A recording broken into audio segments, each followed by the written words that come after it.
Welcome to the NCB. Welcome to the NCB. Listen, y'all know I'm late.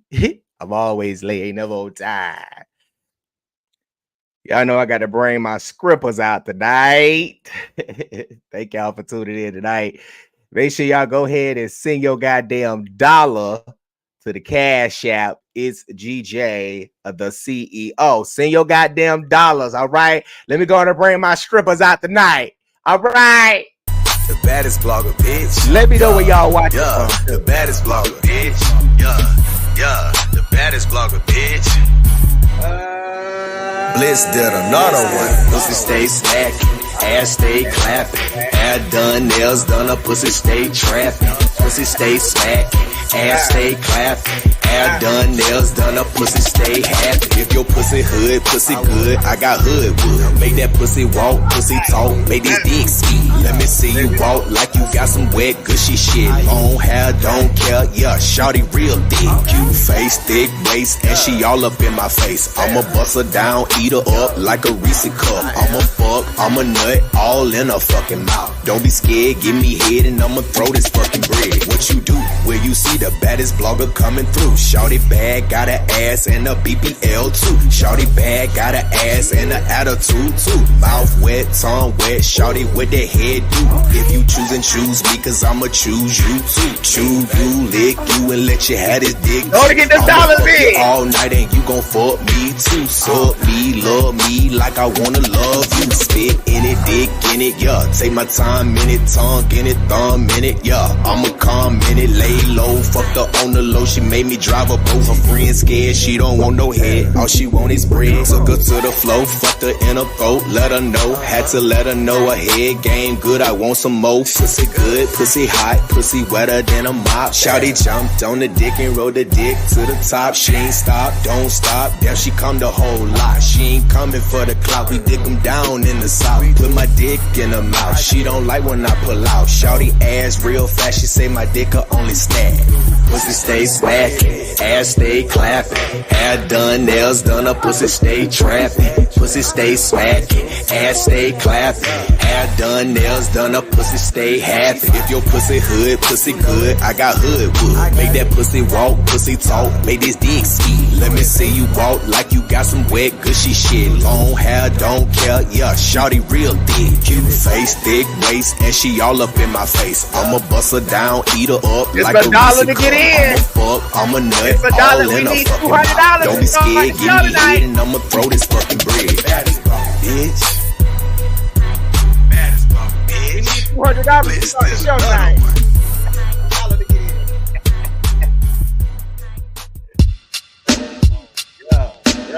Yeah.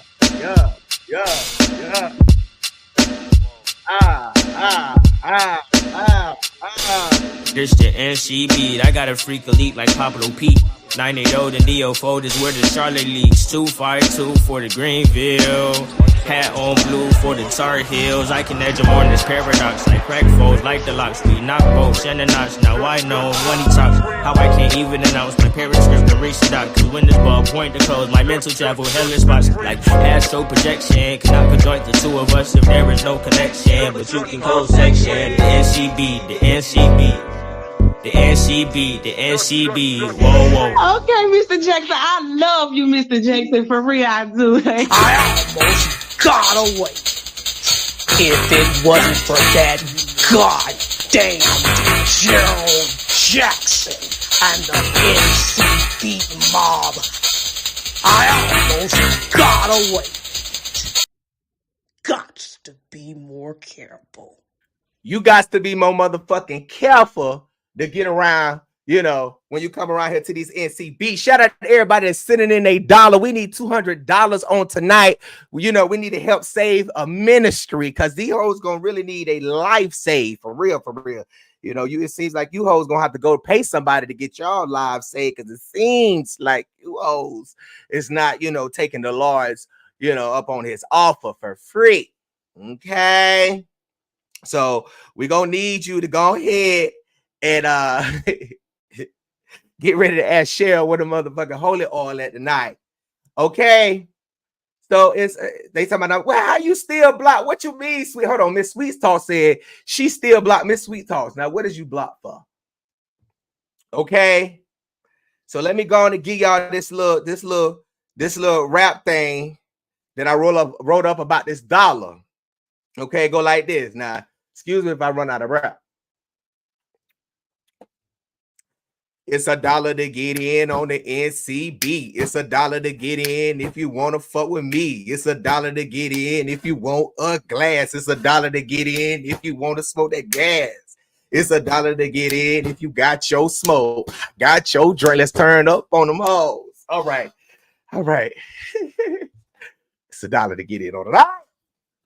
Shout out to everybody that's tuned in from the motherfucking West Coast to the motherfucking East Coast on tonight. You know, we out here in North Carolina where these bishops and these pastors seems like fucking your adjutant. You know what? If fucking your way up to the top was really a person on the night. Because we trying to figure out how the fuck you just came in the ministry. You just joined 2 weeks ago and you already elder. And then every time we turn around, we see you with pastor everywhere. Y'all at the same gym together. You shop at the same Walmart, although, you know, his Walmart is 20 miles across town by where he lives. He has to travel over to yours, you know, because everything you put in your car is what the fuck he's buying for you. But anytime they go to Walmart and he, you know, his wife put something in there, you don't need that. We got food in the house. But anytime that whore that you fucking for free, somebody better go ask Joyce. Somebody better go to Winston-Salem and ask Bishop Sheldon McCarter how that private investigator caught him and his praise and worship team leader coming out the back of many hotels. And it was some cheap ass hotels. If you go motherfucking cheap and you know half of the city's blight and you know all of them go to your church, you need to be at the motherfucking Ritz-Carlton because you know them hoes ain't got no money to stay at no motherfucking Ritz-Carlton. You don't need to be cheating at the motherfucking Baymont Inn, Bishop. You don't need to be cheating, Bishop, okay, at the Red Roof.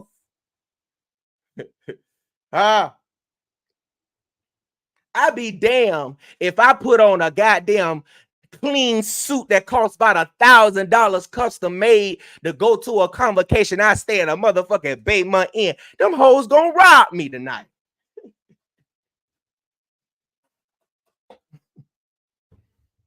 No. But this case tonight we dealing with, it's a little different. See, this is the case of pastor fucking his armor bearer, being in a relationship with his armor bearer and being abusive to his adjutant, his armor bearer, the man that totes his sword and carry a sword and protect all these evil spirits that might try to, you know, intercept that realm that he may be in. Look at your neighbor, say that realm. Where's Jaquan Little at when we need him? Jaquan, where you at, bro, when we need you? Now, I know a lot of y'all ain't gonna like my kind of preaching on tonight because I know this your bishop and I know this your friend, okay? But your friend done got in a little entanglement and we gonna have to talk about it. Now, I'm gonna tell y'all, I ain't got nothing to hide over here. But see, I've been delivered from what people got to say about me. Okay. Let me see where we at for this guy. Let me see where we at for these dollars on tonight. Where we at for these dollars on tonight? We got a couple more dollars to go. We need $100 more. We already at 100. It's $1 to get in. It's 515 of y'all. It's $1 to get in. Don't be stingy. Because when you get ready to swipe that goddamn card to pay that card note, the card gonna decline because the Lord done told you to sow your dollar into the NCP. Now, let me say this. when I write a story on people, let me go to this let me go to this. We also going to Harnett County, North Carolina on tonight, and we're gonna deal with the Harnett County case on tonight because we got a lot of audio recordings to listen to with this Gregory O'Brien McCrae case. Okay, we got a lot of evidence that we got to listen to. Okay, now let me say this. We're going to Harnett County, okay? A man who had been missing for nearly 2 months. Name is Tyrone Taylor, 23 years old from Dunn, North Carolina. Okay, he was found dead in a parking lot or empty lot, rather, on November 20th. And on this past Thursday, his body had been identified as 23-year-old Tyrone Taylor. Okay, he went missing on in September, okay, of this year. Now, police arrested his sister's boyfriend and charged him with murder and concealment of a body. But some sources reached out to us after we reported on the story and said, let's get this story straight, Mr. Jackson, because everybody making it seem like that Tyrone was sleeping or messing with his sister's boyfriend behind her back, but he had him first. So, you know, a lot of people are mad. A lot of people are upset that we wrote the story, but the girl came with so much credible, so she had so much credibility, and I vetted her, and we went with the story. Now, a lot of people say it's not true that Tyrone Taylor was messing with this boy. And I feel like that's going over people's heads. And they're not understanding that nobody is saying that, this is a bad thing. We're just saying that, Tyrone had the man first and not making it seem sleazy and shady that, everybody's saying that he was sleeping, with his sister's boyfriend behind his sister's back. But that ain't true. So the source gave us information and said, and let me show you guys who Tyrone Taylor is and who is the young man that is accused of killing him. Now, this is Tyrone Taylor on the right, and that is Daquan. Daquan Thomas is 26 years old, and Tyrone Taylor is 23 years old. Okay. Now, the story that the source gave us is that Daquan and Tyrone had met in 2016, and they had been dealing with each other, meeting up, fucking, you know what people do. But during the time, Daquan had got into some trouble in 2017, the following year. He was dealing with a girl in Spring Lake, and an argument happened, and Daquan had kidnapped the girl's daughter along with his son. 2 kids in the house, Daquan's son and the woman's daughter. He kidnapped both of them, and he took his son home and dropped his son off. Okay, now he took his son home, and hold on, y'all. He took his son home and he dropped his son off, but he took the girl to an abandoned mobile home and left her there. Okay, so he had got some charges for that. He got charged for the kidnapping charges, and then he had to go do some prison time. Now, when he got out in 2021, now let me show y'all what he looked like when he got out in 2021.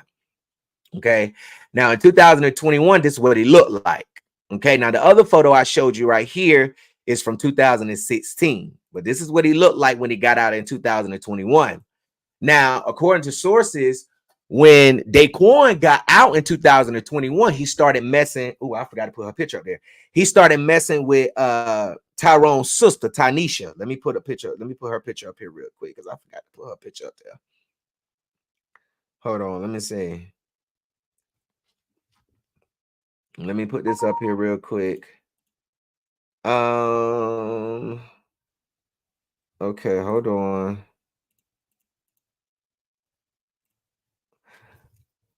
Okay, let me see. Okay.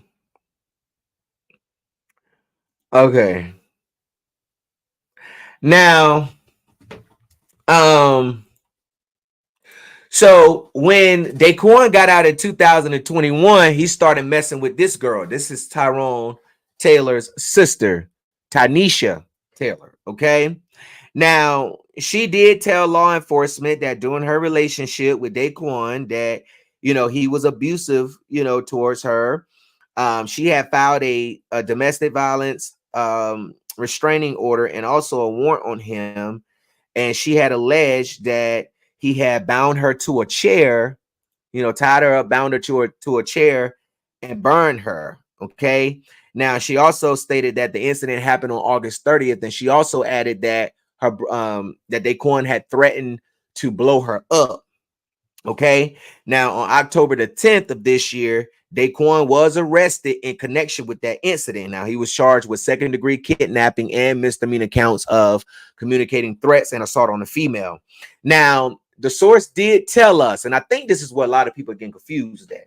The source did tell us that they did not know what had transpired between Daquan and Tyrone to have, made this new situation that's going on with him going missing and him being found dead and the police arresting Tyrone, Daquan for the murder. So they did say they didn't know what led up to this incident because Tyrone had not revealed to them that they were still talking, but they did say in the middle of 2021, Daquan was still messing with Tyrone while he was messing with Tanisha, and that, Tanisha had got comfortable with, her boyfriend messing with her and her brother Tyrone. So we don't know what's going to come out in the police investigation. A credible source did come forward to give us that information. And, I don't know, maybe, I don't want to give any type of speculation, but somebody did reach out to us and say Tyrone was trying to save his sister from a domestic violence situation. And that may well have could have been true. But according to Dunn police, Tyrone was last seen on Tuesday, September the 5th. On that day, Tyrone's mother, Miss Amy Ross, had stated that he had drove to Sampson County to go see his father. And then he drove back to Dunn, came by her house, and then went home to where he stayed at an apartment complex on Susan Tart Road. Now, she said the next day she had received the phone call and it was from Tyrone's father. He said that he could not get in contact with Tyrone. So she said that it was not, usual. It was really unusual for him to not pick up his phone. So they went by his house. His car wasn't there and neither was he. Now, on September the 8th, police did inform Tyrone's family that his car had been found burned in Cumberland County, which is about 31 miles away from Durham. And on November 20th at approximately 2:35 p.m., his body was discovered on the 1400 block of Shady Grove Road in Dunn. At the time, officials were not able to identify the race or sex due to the advanced state of decomposition. However, on Thursday, November 30th, police did identify him as the man who had been missing. Now, we don't know what's going to come out in this investigation, but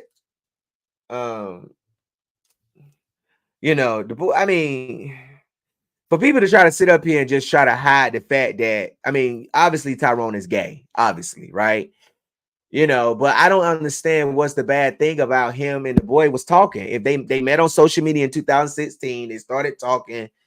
So what's the now? I'm not gonna get into the other allegations, the molestation allegations that the source told me that Tyrone was confiding in them. He had a small group of people, and just because he didn't tell you, and let me make this very loud and clear, just because he did not tell you that he was fucking Daquan Thomas does not mean he was not fucking him.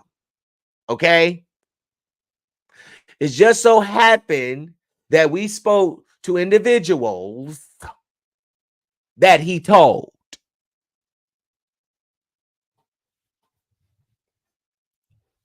Just want to make, and then my advice is stay out the comments. Y'all got to learn, stay out the comments. People are going to make accusations. People are going to make allegations. Stay out the comments. Stay out the comments. Stop reading them. They're going to piss you off.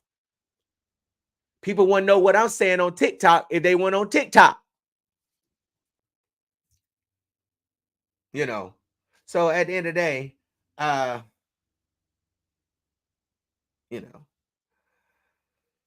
they said show their pics again. Okay, there go the pic right there. Okay, so like I said, okay, let me see where we at. Okay, it's a dollar. Oh, y'all done got short. It's a dollar. Oh, it's a dollar. It's a dollar to get in on tonight. It's 694, y'all, in this bitch on tonight. It's a dollar to get in, hoes. Okay, it's a dollar to get in tonight. Okay, it's a dollar to get in on tonight. Mr. Jackson has to be paid for what he do.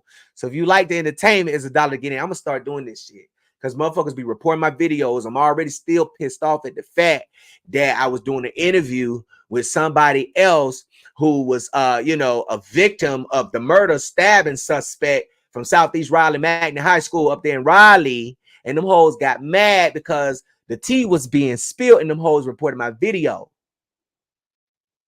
I'm gonna lock this shit down in a minute. God damn it.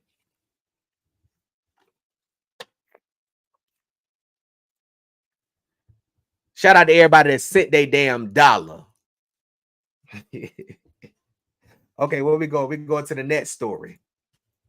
I think I'm gonna cut this. I think I'm gonna just do an hour of this segment right here. I ain't gonna give all the tea on the night. I'm gonna cut this segment real short. I'm gonna bring this girl up here. I'm gonna play this one recording. I'm gonna cut this segment real short on the night.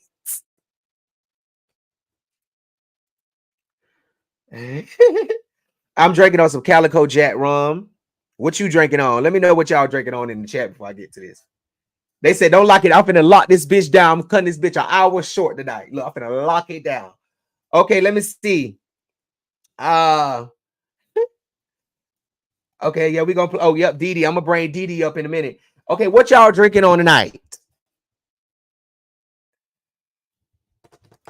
What is y'all drinking? I got some Calico Jack rum smoking on us. They said they drinking on some ice water tonight. Oh, y'all got to go to work tomorrow. Teleport. Come on, Coach Zero. You on the motherfucking teleport? Where's Cheyenne at? Cheyenne. Somebody get the teleport on the line. Child, Demiro Johnson still in jail without the bail. Well, he got bail. His church members just didn't raise enough money to get his ass out. Okay, we almost at our goal. I'm gonna stall this motherfucking chat till we get to our goal, because we some goal makers over here. We make goals over here. You better do what your pastor said. Find somebody that got 100. You got 20, you got 5, you got 10. Let's go. Somebody said I can't work in the morning. Why you can't work in the morning? Where the motherfucking money at? Shell done robbed all our motherfucking goddamn accounts. We ain't got no motherfucking money. Where the motherfucking money at? Shell.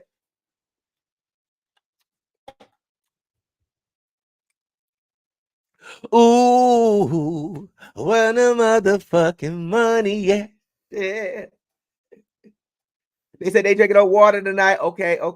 They drinking on. I'm gonna make a song about that. I'm gonna make a song. While they getting their cash out together, I'm gonna make a song. Let me sing this song real quick that I made up in my mind about Shell. It's just a simple, where the motherfucking money at, Shell? We know you stole it. Where the motherfucking money at, Shell? We know you stole it. Where the motherfucking money at, Shell? We know you stole it. We know you stole it. We know you stole it. We know you stole it. Where the money at, Shell? Okay, let me see where we at. Oh, we almost at our goal, baby.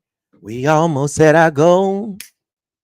We almost at our goal. I'm gonna do what Bishop O'Brien McCrae be doing. Come on.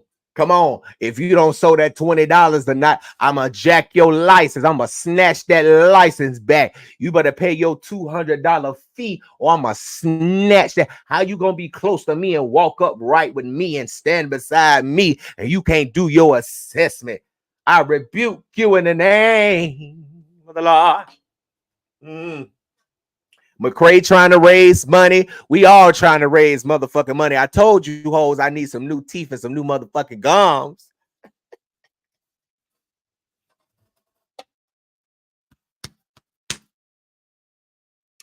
Ooh, you know you stole it.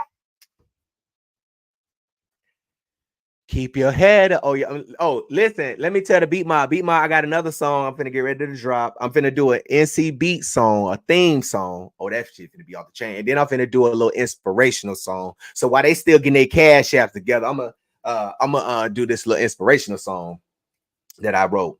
I hope it's for some of y'all that's gonna be watching in tonight. That's your feelings gonna be hurt tonight. I know you know you're gonna be crying tonight when I get done with this story because the people finna find out who you really are. Who you really are. Keep your head up. Don't you worry. You a winner. Yes, you are. Keep your head up. Don't you worry. You a winner. Yes, you are. Sometimes you win. Sometimes you lose. But keep your head up and stay on the move. Sometimes you win. Sometimes you lose. But keep your head up and stay on the move. Goddamn it. Because, you know, you're going to feel like you lost tonight. And just remember what Gerald say. Sometimes you win. Sometimes you lose. You a winner. Yes, you are. You a winner. Yes, you are. You a winner and a star. Okay. So, anyways, they said, you ready? All right. Keep your head up and drink more booze. All right. Let's see where we at. Oh, we almost there. We need $10 more. I'm gonna make y'all work tonight. Y'all gonna spend all these clothes on these niggas that ain't paying no bills and ain't doing shit for you, buying shoes just so he go step in another bitch house. Send that goddamn dollar to the baddest blog, so I can keep you laughing when you down and out and you in your bed and can't take it anymore. Put me on. I'm gonna make you laugh.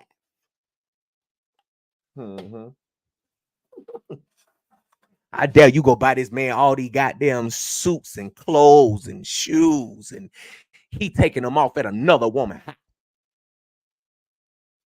You ain't crazy. I know your mama ain't raised you like that. Ain't no black raise their child like that.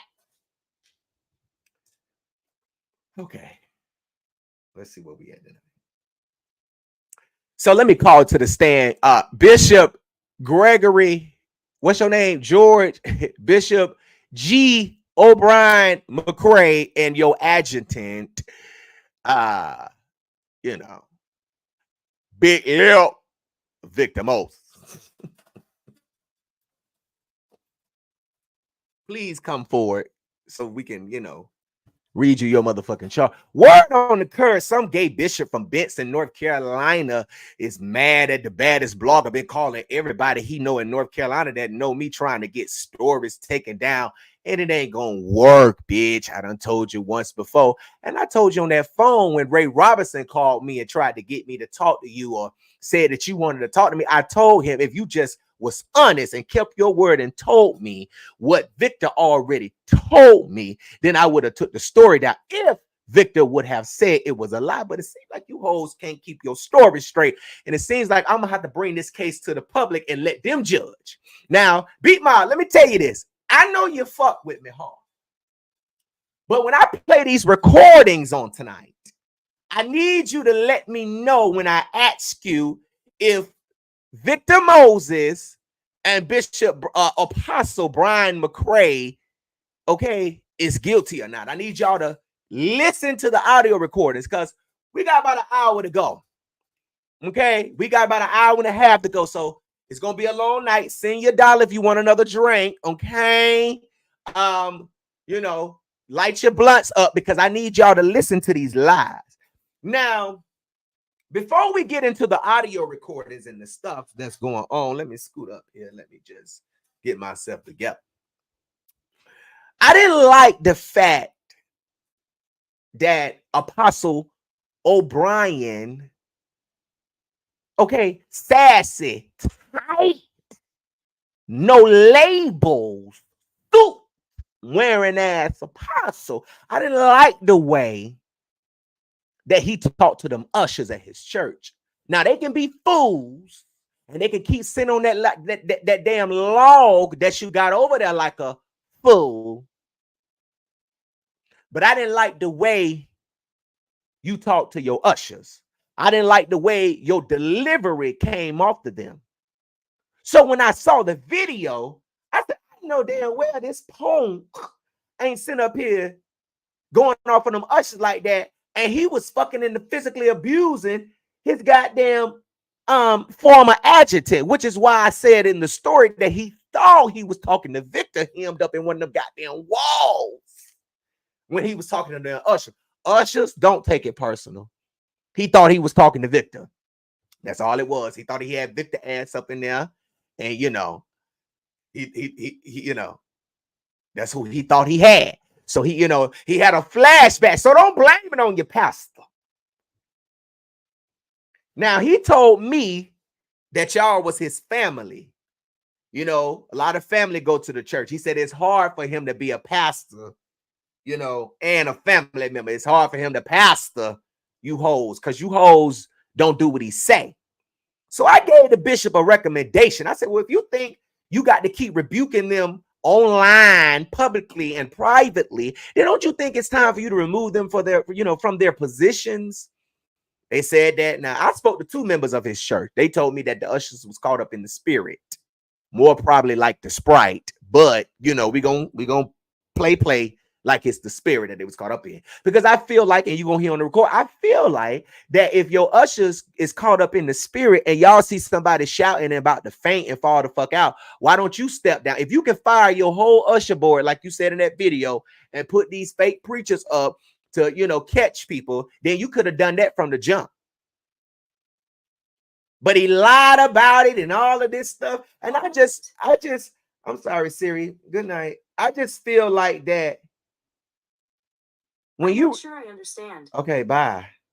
Okay, the Bible says open rebuke is better than secret love. But when you rebuke someone, I think it's for you to correct them, reprove or, correct, uplift all at the same time. It ain't just for you to tear them down. It's for you to say, come on, ushers, I need my ushers up. Come on, I need my ushers to get up. Let's go. Come on. Come on. But he said they went in the spirit. Bishop said, I got 4 ushers and I want them on the phone. Bishop said they weren't doing nothing. They was sitting down. They weren't doing nothing. Okay. Maybe they was on Jack and Grinder, child. Who knows? Maybe them hoes was on Tinder. You've been on Tinder 20 motherfucking years and still ain't nobody bust that coochie wide open for you. You might as well get on the fuck off there and move out of town and find you somebody else that you don't know. But at the end of the day, I'm about to play this video so y'all can see how dirty and nasty and low down Bishop O'Brien McCrae, is, and how he was talking to his members and how Jaquan Little was playing that goddamn, keyboard behind him. And see, that's what made me feel like it wasn't genuine when he tries to explain all this shit in the phone call. Okay. Now let me go ahead and let me play this video so y'all can see this. Not one of them on the floor. And people shouting and falling out and keep praying for them and we still sitting. I ain't got no usher board the rest of the week. And I appoint preachers to usher. And after I said ushers get on the floor, they still didn't move. Ushers hit the floor. Now you was in the spirit. Nobody should have had to come over here and help you. The usher should have been in place. This ain't no social meeting. This God's meeting. This ain't no social club. This God's meeting. And you ought to be attentive on your job. I ain't just talking about them, I'm talking about all y'all that got jobs in here.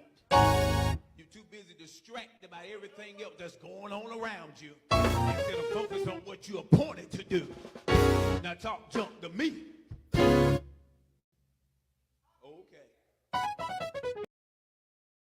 See, that's where I thought it was a little messy at too, with the organ player. And the organ player, he just doing his job. He getting paid to do what he do. But now talk junk to me.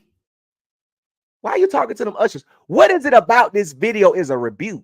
It seems like it's an embarrassment because everybody in the church know who your ushers are. Everybody in the church know who your ushers are. Y'all ain't gonna do nothing but text. Oh, did you see Pastor went off on them fools today? I mean, what's the point about? And Bishop tells me, he say, well, Gerald, I have to keep getting on to them and telling them this and telling them that. Well, Bishop, why don't you fire them? Why don't you set them down and appoint the preachers? Because they standing up, they ain't doing nothing anyway. You ain't letting them go out to preach nowhere to get the foot wet. You ain't standing them up in front of the church reading, the Lord's Prayer. Do they really know the word? Have you tested these fools that sit up in your church looking like clowns? Have you tested to see if they know that you don't test the spirit, by the spirit, but you test the spirit to see if it's of God?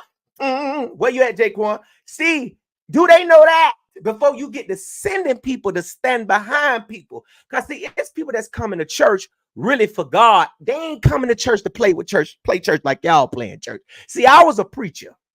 Okay, baby, I could call your name out right now and don't even know yet. And I bet you tell me in the chat that that's you who I'm talking about. But see, I was out in the streets with Ray Robertson when we was up there in Greensboro hosting parties in the clubs and stuff.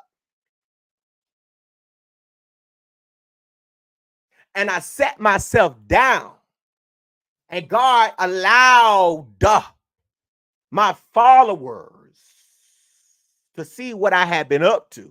Oh, he's a blogger. What? You went to jail for cyber stalking?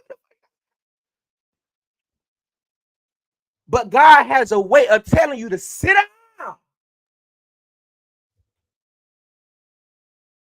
before he tell you to sit down. And he done told you to sit down. When I say something, you ought to shut your mouth. Don't say nothing back to me.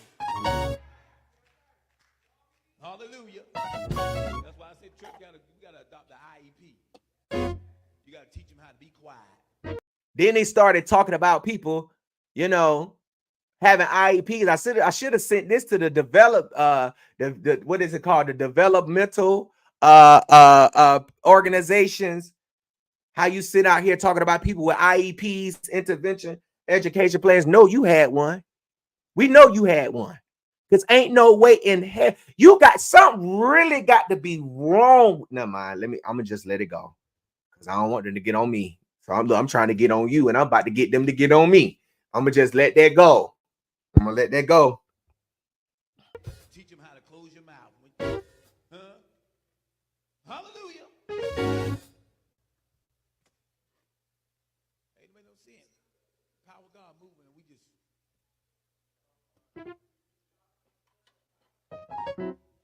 I seen preachers just sitting. So if I change my mind about licensing you this afternoon, then you would keep that same energy. Now he threatened to take the poll of people. Plastic paper, child. Let me let y'all preachers know. Just because you have a paper don't mean that that don't activate your anointing. Okay, all right. That's just a paper, to show your rank. Okay, but if they do take your paper, you still anointed. Some of you, not all of you. Hey. Get licensed yesterday because the certificates weren't ready. Maybe they weren't ready for a reason.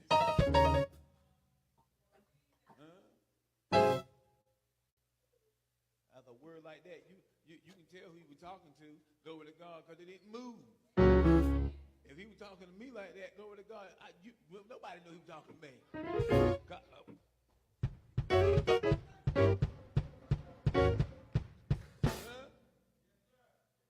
what? I would, every member on my body would have been moving.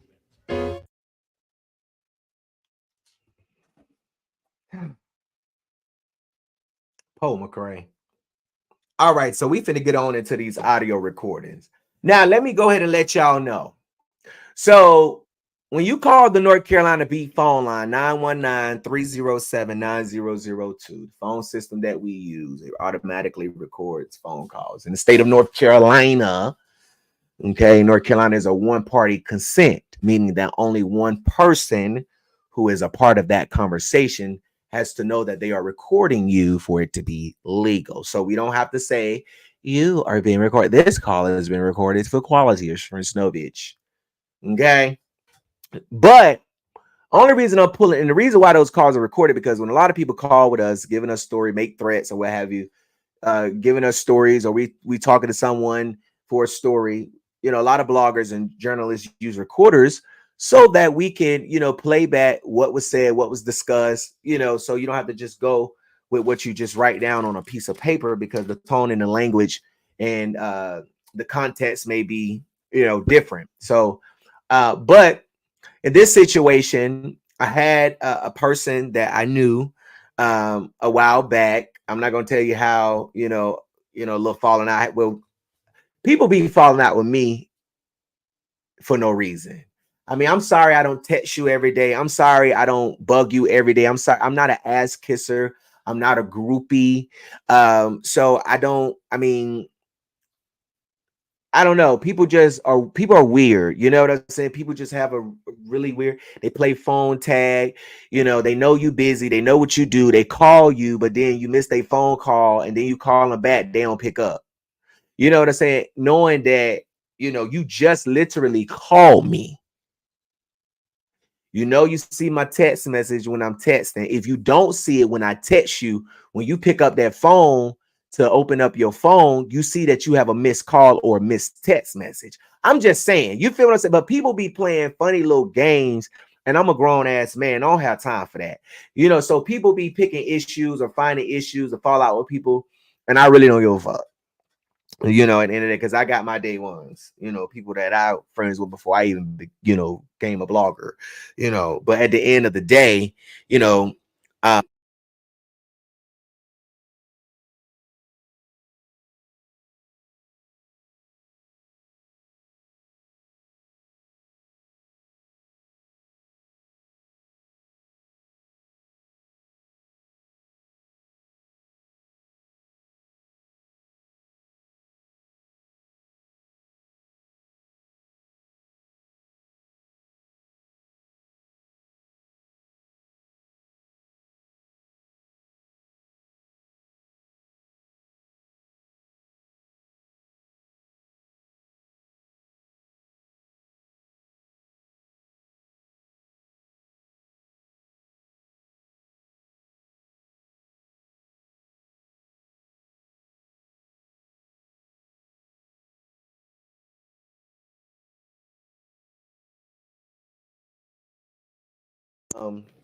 I'm sorry, y'all.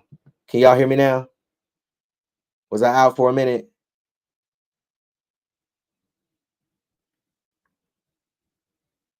Can y'all hear me now? Okay, but but anyways, I know I didn't get cut off that much. Um, but like I said, you know, you can only believe what you believe. You know what I'm saying? So Ray Robertson had called me and wanted to talk to me about possibly getting the story down or what have you.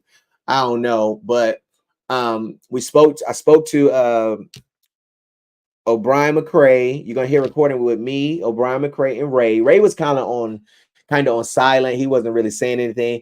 But then you're gonna hear a phone call with Victor. That's the longer one, about 58 minutes.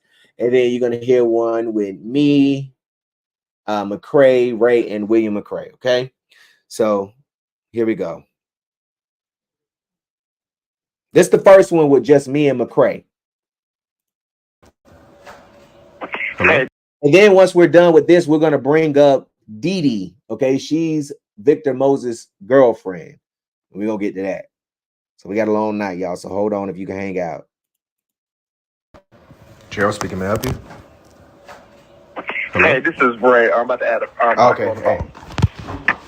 All right. Apostle? Yes, sir. There's Gerald. Hello, sir. Hey, how are you? Good. I'm going to mute my phone so you guys can go ahead and talk. Okay. Number 4. Mm-hmm. Hey, how are you? Good. How you doing? I'm okay. Well, I'm not going to say I ran across it. A lot of people were sending me the I don't even know what you call it because I don't really get into stuff like that. I just do a blog. Yes. Wait, y'all. Wait, y'all. Hold on. Wait. Let me stop this before we go. Don't roast me. That is me. Okay. Now I'm talking on my lunchtime. Okay. This is when I'm talking on my lunchtime. So I got to get my lunch in. So that is me snacking and eating and rattling the noise. Okay. So don't do too much. I'm gonna let y'all say what y'all say, but don't do too much. But this was during my lunchtime. And I was just trying to see where did that come from, and because I'm not a person of drama or confusion, and some of those things that I read definitely wasn't true. Are they not true? And no. Okay. No, not at all. Because Victor told me these things himself. I know because William is my cousin. So William called me during the same time that this stuff was said. When that nasty stuff came out. What stuff? Okay. When that nasty stuff came out. And he said that Victor had my name, but when I questioned Victor about he was in the group. It was me. Well, I don't know if I can't remember exactly if it was in a group call when it was me, him, Ray, Victor, Ray, and Brian and William, and I think the other person was Humans. I don't recall him saying it on that one, but I recall. But he did though. I later found out that he did. But I know this is what he told me on my phone. Call him telling me, when we talked. Well, he said something to William that, and William called me and said, "Cousin," he said, "Cousin, let me ask you a question." And I told him, "No, sir, that wasn't it."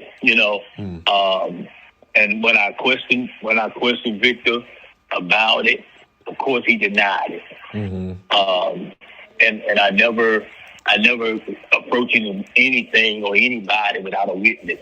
And like I told when I spoke to Victor, because his aunt called me and said some things that were derogatory, and I put him on three-way with his aunt.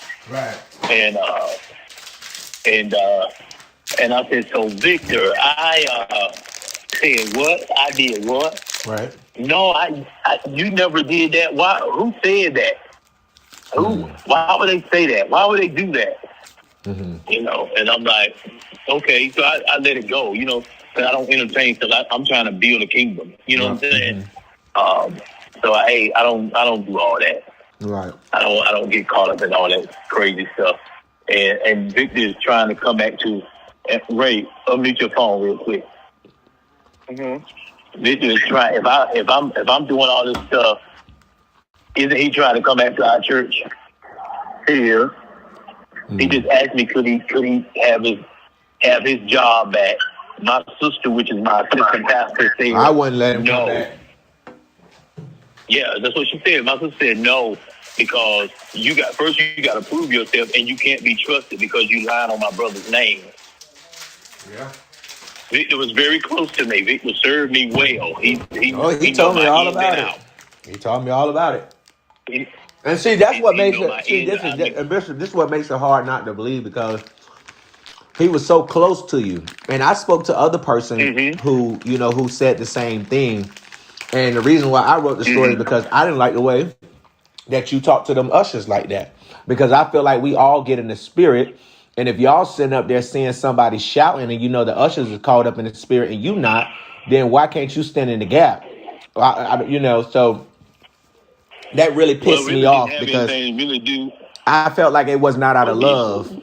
The Bible does say open rebuke well, is better than see, secret love, but I don't feel like that was out of love. I feel like that was out. I felt like that was too. And I don't know, if they're okay. I'm fine with them being okay with it, but the simple fact that it was on live stream and the video is circulating, and then when people were I'm talking about they was sending it to me. They started sending it to me last night, and I got up this morning. I said I was going to work on it, and because I didn't like it. And I'm like, how you gonna sit up here and try to talk to the ushers like this? And you got a whole you was having sex with your adjutant, and he said that you was abusing him and verbally abusing him and putting your hands on him. that's definitely not true. You hear what I'm saying? I have a thriving ministry. And even though Victor was my advocate, I also travel with a nurse. So my nurse went everywhere with me as well. But this is the thing, though. Bishop, when I do my dirt, or if I'm talking to somebody, people that travel with me and hang out with me, they don't be in my house and in my rooms and stuff like that. So even if somebody was traveling with you, that don't mean y'all wasn't sneaking and linking up after service late at night, or y'all was hanging out, or people that normally hang out, you want to let them come over this day because you're going to have him. So those things does not mean that it didn't happen. That part is true. That is true now, but my nurse lived with me. She was an in-home nurse. So, I didn't have nobody coming to my house, sleeping with nobody, none of that kind of stuff. Like I said, that's not me. My take on the ushers is the president usher of the usher board is my grandmother. Okay, my grandmother. And that's a lot of people was commenting on it, but they don't know the inside scoop. So that's why I never said anything concerning the video that was put out. I never said nothing because I knew my stance on it. And what I said was what I meant because of the fact that I've been having trouble and I've been saying stuff secretly. I've been saying stuff in closed doors. So I told them the next time you're out of place, I'm going to get you openly. Now, a lot of people that spoke on it, you can tell that they don't. So what was they doing, Bishop? Apostolic Church. Apostle, what was they doing? I'm sorry, Apostle. What were they doing? What was who doing? I'm saying, what were the ushers doing? Yeah. With that particular Sunday, they did nothing. And that's what I had been rebuking them about because they hadn't been on their post. Most of the time, I got to look around. We just had revival this week. Ray, how many times I had to look around? Almost entire revival. But let me ask you this, Bishop. Let me ask you this, because I was in ministry, so and I was taught by a good leader. So, but this is my thing. My pastor always told me. She said that if you open rebuke somebody, you have to do it out of love, and if they don't get it, it's better to remove them from the position to embarrass them. And being that, well, go ahead. That's if you open rebuke them immediately. I have pulled them countless times. Right. I get that. The point I'm trying to make is that if you're saying that someone is not doing their job and you keep having to look around, you keep having to say something privately and publicly, I mean, when you think it would be best to just remove them to embarrass them? I mean, I'm sure that you've said something to them multiple times before this Sunday that you stood up there and you said what you said to them, right? Matter of fact, that same week, I just was fed up on Sunday. The day before, matter of fact, day before, Ray wanted. Day before, and then y'all come in here and do the same thing that I got on you about yesterday. Oh no, I'm gonna get you today. Yeah. That's just me. That's just we're old school church. That's how I came up in ministry.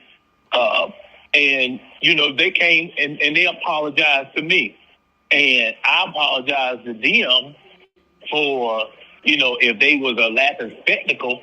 but they know I meant business by what I said. You know what I'm saying?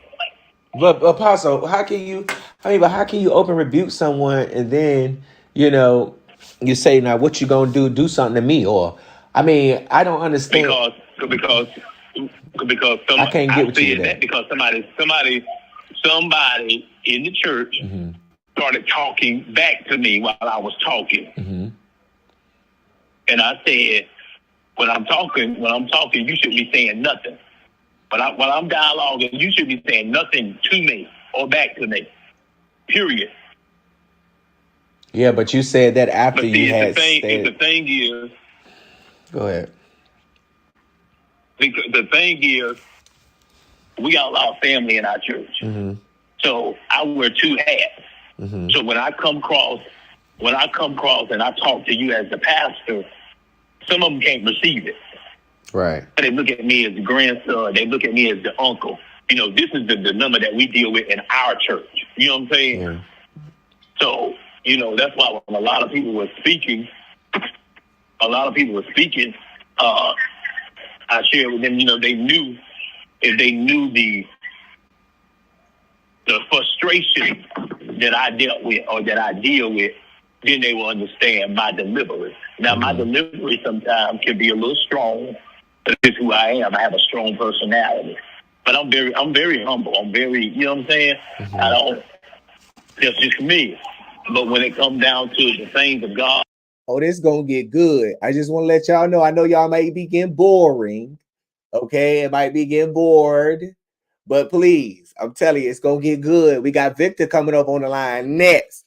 It's gonna get good because we finna catch him in some lies. And like I said, I want y'all to tell me if they was lying on this phone call or if I should have removed the story after this phone call. So I want y'all to remember those two questions. Were they lying and Gerald, you was right, or Gerald, you should have removed that story after this right here. All right. And come down to that church, which is my baby. You know what I'm saying? This is what God gave me to birth. I don't play when it comes to that. Right. You one thing I'm not gonna allow people to play with is my money, my mama, and my ministry. You know what I'm saying? The three of them. I'm not gonna allow people to do that. And I understand when you disrespect that. my ministry, you disrespect me. So, And you also, but you also have to take accountability for how you conduct yourselves too when you're on live stream, Bishop. I feel like that could have been a little bit more, and I don't even really think. Because from my understanding, you entitled to that. To one of the members that I spoke with, they told me that the ushers was caught up in the spirit. So I'm trying no member could have told you that because I spoke to two of your members. I'm sorry. So the two members that told you that was absolutely lying. The ushers were sitting down in the back. Okay, so they were sitting down in the back. Okay, yeah. Sitting down in the back of the church, sure was. Okay. Well, and that's why I say after I said ushers get up, and I said they still didn't move. Yeah. Then you yelled at him, told him to hit the floor. And when he said that, the usher that was in the spirit stood up, which is why he stated, "Well, you were in the spirit." So, I said you were in the spirit, so I wasn't talking about you. Yeah. But while you was in the spirit, somebody should have been over here helping you because she'll clear real quick. And she's an elderly lady as well. Yeah. Now, let me stop this because I was a little confused on this part because the members I spoke with said that the ushers were in the spirit. And then in the video, he directs himself and said that there was no reason you should have, been over here by yourself or whatever. And I get that, but the way the video come off as it seems like that he's just talking to a random person about her being in the spirit. And, but I'm like, okay, if they call up, then a lot of times from what I was told that Apostle McCrae, we really don't want them to be, in the spirit like that. I don't know what they got going on at their church, but this is what this man is saying, which it was all lies, and y'all gonna see. So we don't.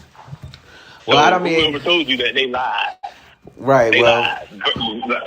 Blatantly lied. That's what I was told. So I don't know. I don't know what you want me to do about it, Bishop. Apostle. Well, I mean, I can't help what was told. I just, like I said, the things that I read, they wasn't true. You know what I'm saying? And now I can go along with the video because you know what I'm saying. That's verbatim. I can't deny that. That's so what I'm gonna footage. do is, because Ray, let me ask you a question. Ray, was that the phone call that we was on with the FaceTime? Was that the call that that Victor said that him and McCrae was sleeping together and stuff? Was it on that one? Right. It was that one, and I told Victor, which is why I hung up from the call because Victor was lying. So that's what I do, Bishop. Go ahead, Ray. Yes, sir. I didn't want me and Victor's issue to forget about what the storyline of the conversation itself was. Because I called him after the phone call and I chewed his ass out and told him, if I hear the lie go around again, I'm beating his ass. Right. Because he knew it was a lie. Well, this is what I'm gonna do, Bishop. So, Apostle, let me ask you a question. What do you want me to do? You said it's not the truth. So it's definitely not the truth. So this is what I can do now. I don't mess with Brian, but William asked me to call him, so I'm gonna call him when I get off the phone with you. But I would love to get you and Victor on the phone. This is gonna be off the record. This is all between us, and I'm going to, because I want you to know I'm not lying, okay? Because I don't print stuff that's a lie. Now, the people that was at your church, they verified that they attend your church, so that's why, I took their word as far as the spirit, situation was, what have you. But and get everybody on that phone call and let him repeat to you what he told me, specifically, and then if he say he lied, then I'll take it out the story.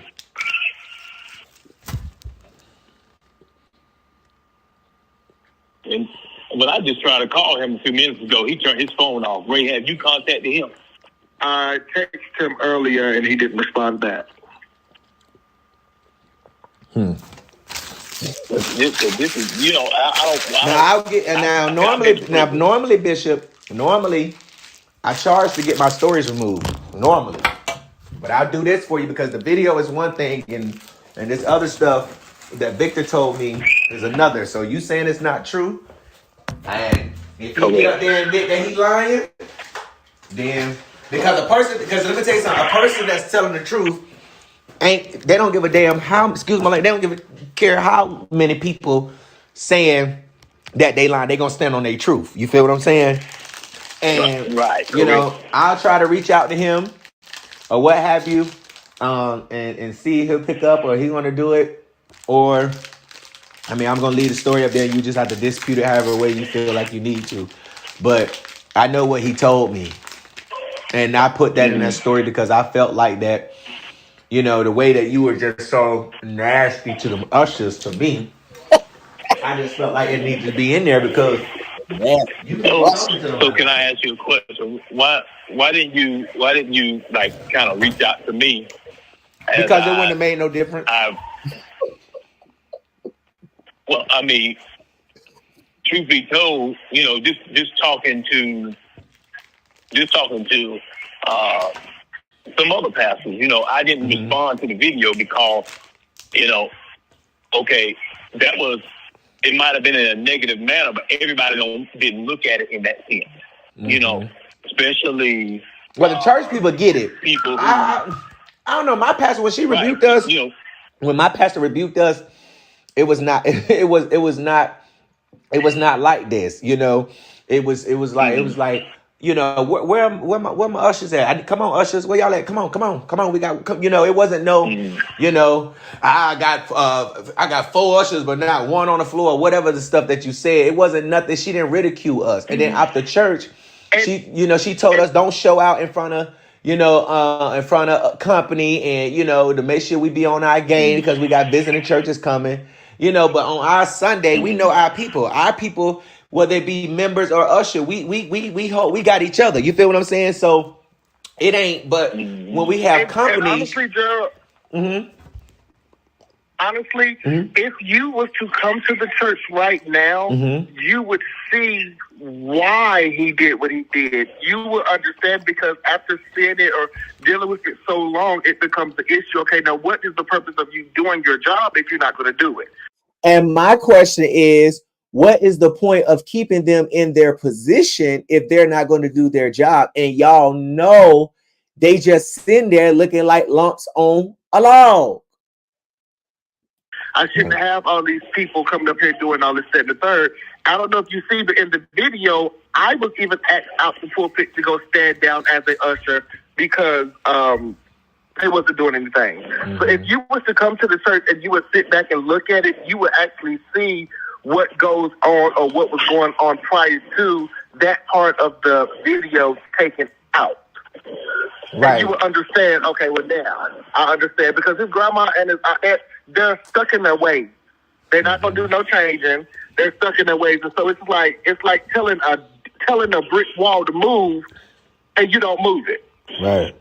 Right. You literally have to get up there and tear the brick wall down in order to get that brick wall out of place.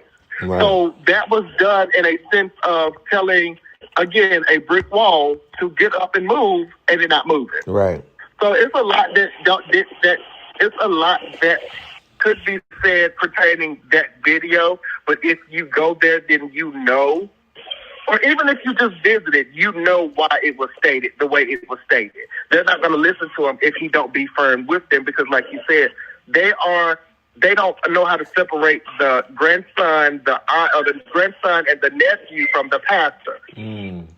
They come in with the mindset that this is my grandson, so I'm going to do what I want to do when I want to do it. No, this is my nephew, so I'm going to come do what I want to do when I want to do it. Until he gets into that pastor mode where he's having to openly rebuke them like that. So, I mean, it's just a lot that plays into why he said what he said to them. Well, that's why I didn't respond when I seen it circulating. I didn't respond because they don't know the things that I deal with. Right. It's just like having children. Some children, you don't discipline all your children the same way. Right. You know, one of them you got to be real stern on. The other one you might not have to do nothing but look at them and they cool. You know what I'm saying? So I mean, Bishop, you ain't think to turn the camera off or tell the people to stop filming? Well, I mean, a lot of churches do that. You weren't thinking. I wouldn't even think about the camera. I wouldn't even think about the camera at all.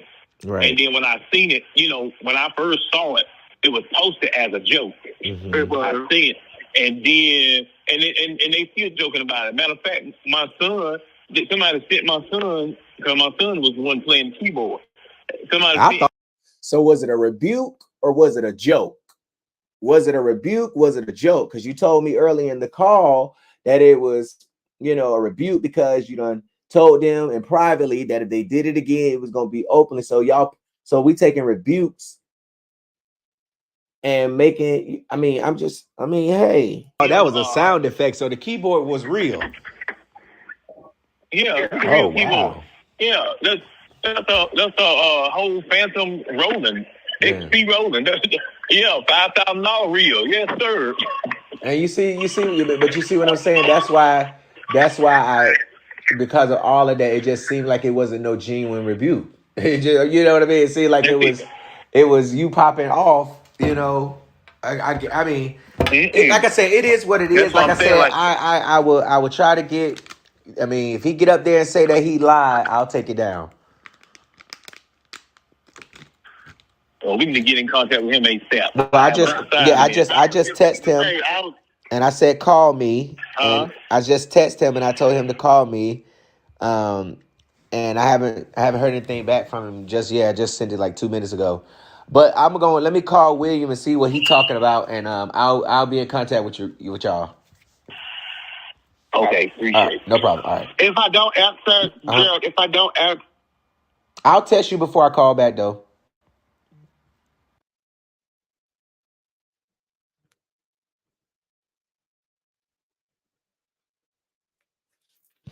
So that was that one. Now this call right here is a long one. It's about an hour. Y'all, but hold on, because we're gonna get this T out here. Then we're gonna call this girl up, Dee Dee. Okay.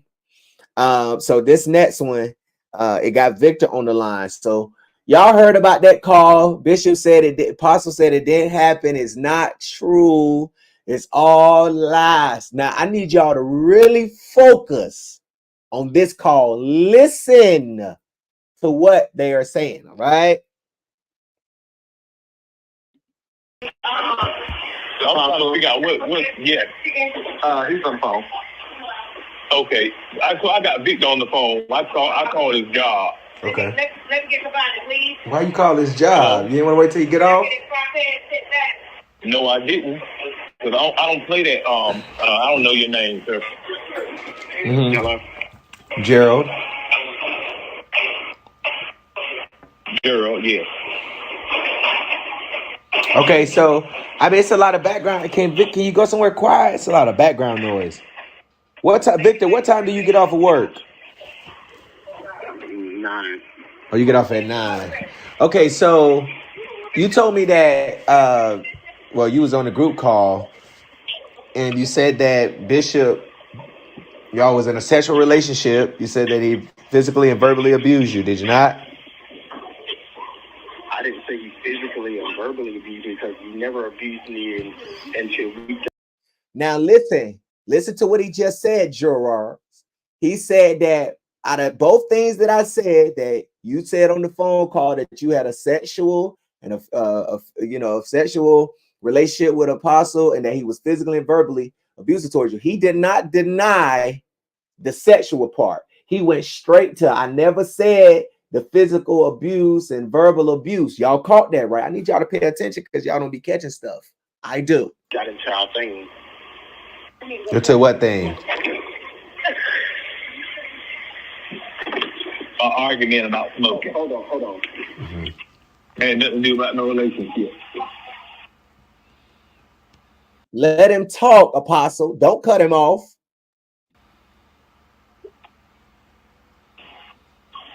Are you there? Yeah, I'm still here. I think he said, hold on. Oh.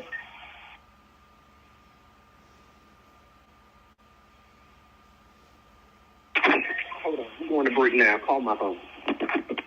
Okay.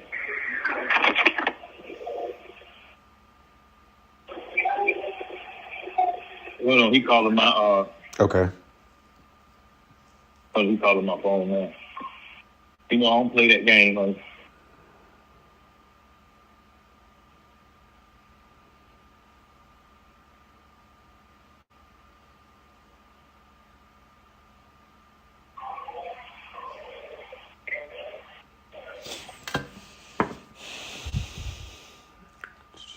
Now I'm still on the phone.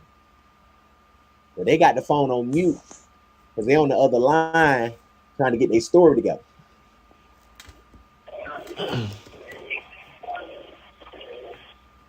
He just called me. I'm good. Hold on. Oh, no, you good. What is this?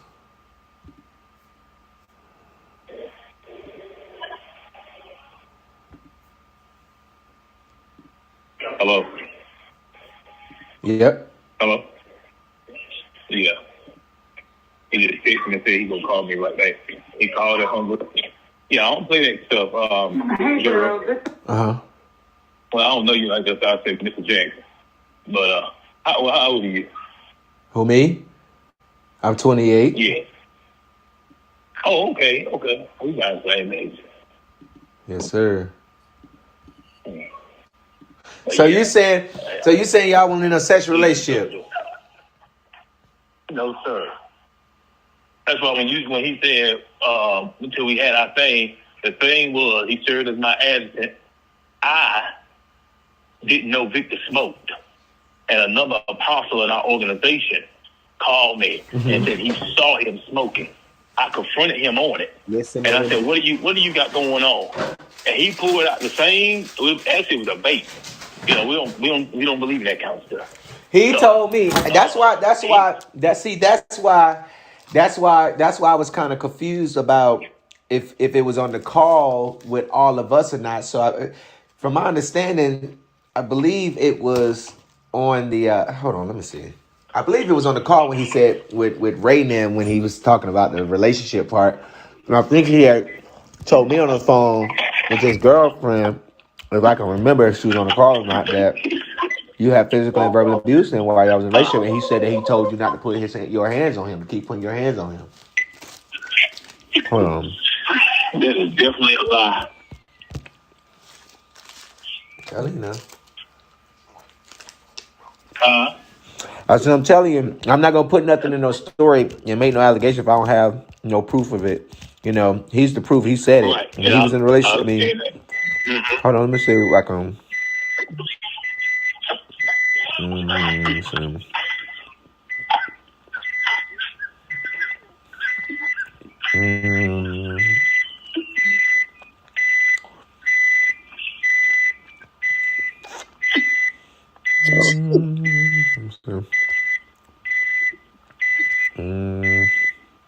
I think I was busting some fruit roll-ups and stuff down. I bust the whole box down. It was bad.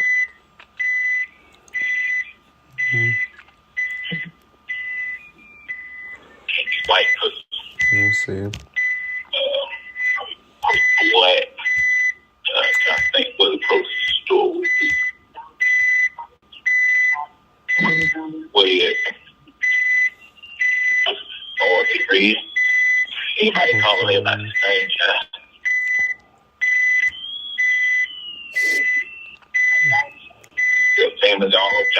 So Bishop, let me ask you this: Why did what is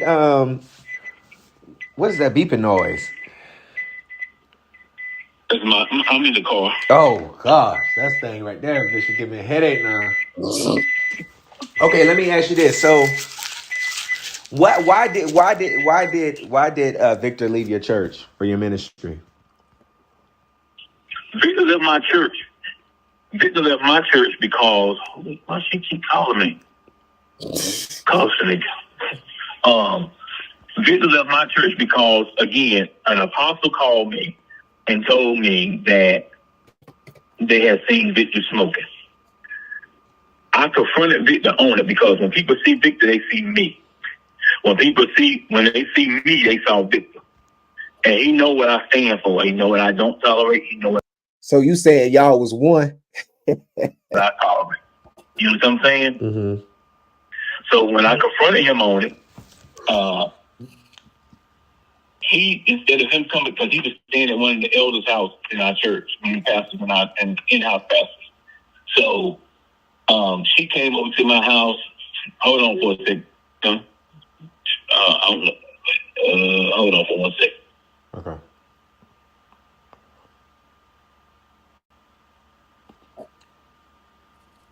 This mute bullshit now.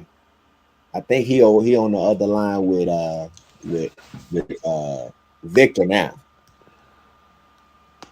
They over there because it don't take that long to click over. Because as soon as he came back to the phone, he had Victor on it. Get up there and tell Gerald. Gerald was just asking me why you left the church. Tell him it was over a vape.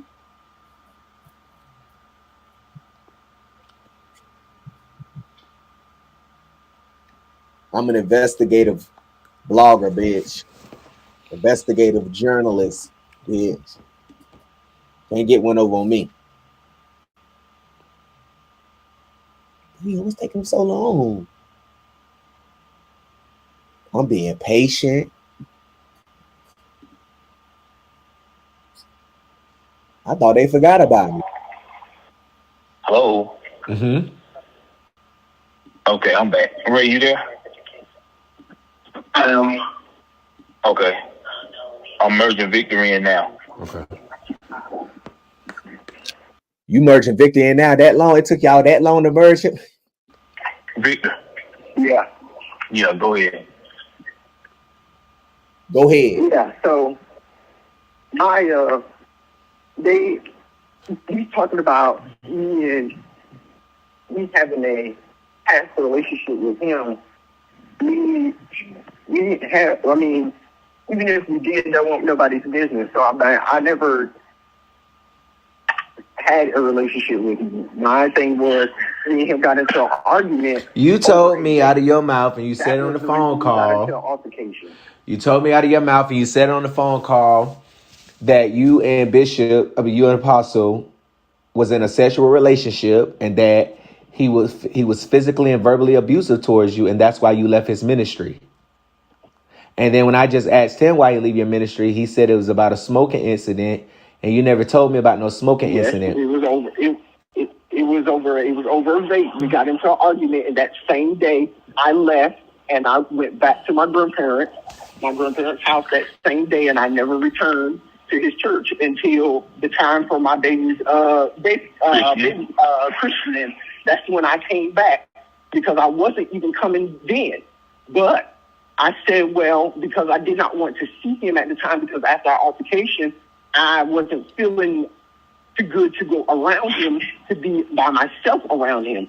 So therefore, I didn't go. But then I said, well, no, I said, let me not do that, because I said it's going to put a bad reputation on me, and they're already talking about me because I'm the baby's father anyway. So I went on here to go there because I didn't want to be talked about because I didn't show up to my own baby christening, which me and the mother never agreed to even that. I just got a phone call. It's going to be here, there. Okay.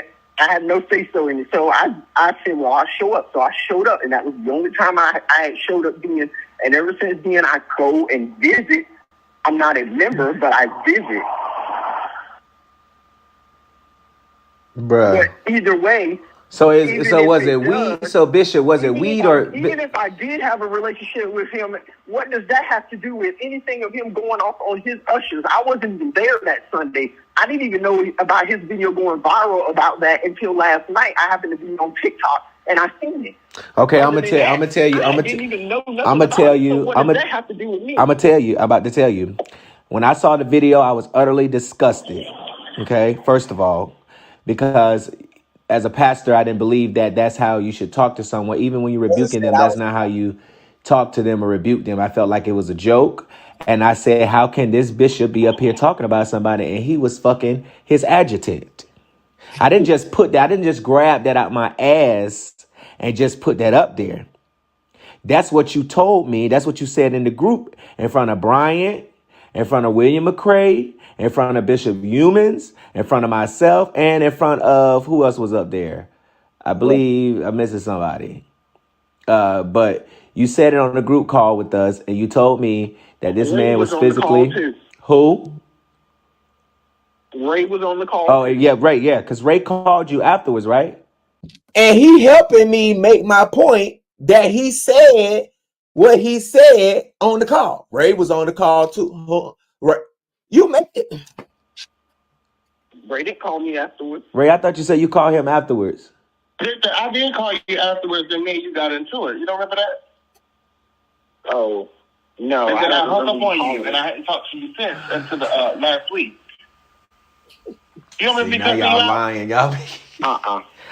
Y'all ain't helping Bishop case out now. Okay. Oh, yeah. You did call me. And what did he call you about? On that night, you did call me, and we FaceTime. We told him don't ever put no lies like that on my parents, because that's not the reason. Because truth be told, not only did Victor get sat down for smoking, which is why I didn't understand why it was a lie and not the truth being told, because as well as Victor, I got sat down, as well as the other preacher in the church got sat down for smoking.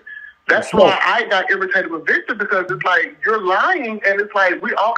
Now, Ray said him, Victor, and another dude in the church got sat down for smoking. And he was mad and upset because why you saying that he was physically and verbally abusive to you while you left the church? And that didn't happen like that. So listen to what Victor get ready to say. I sat down for the same reason.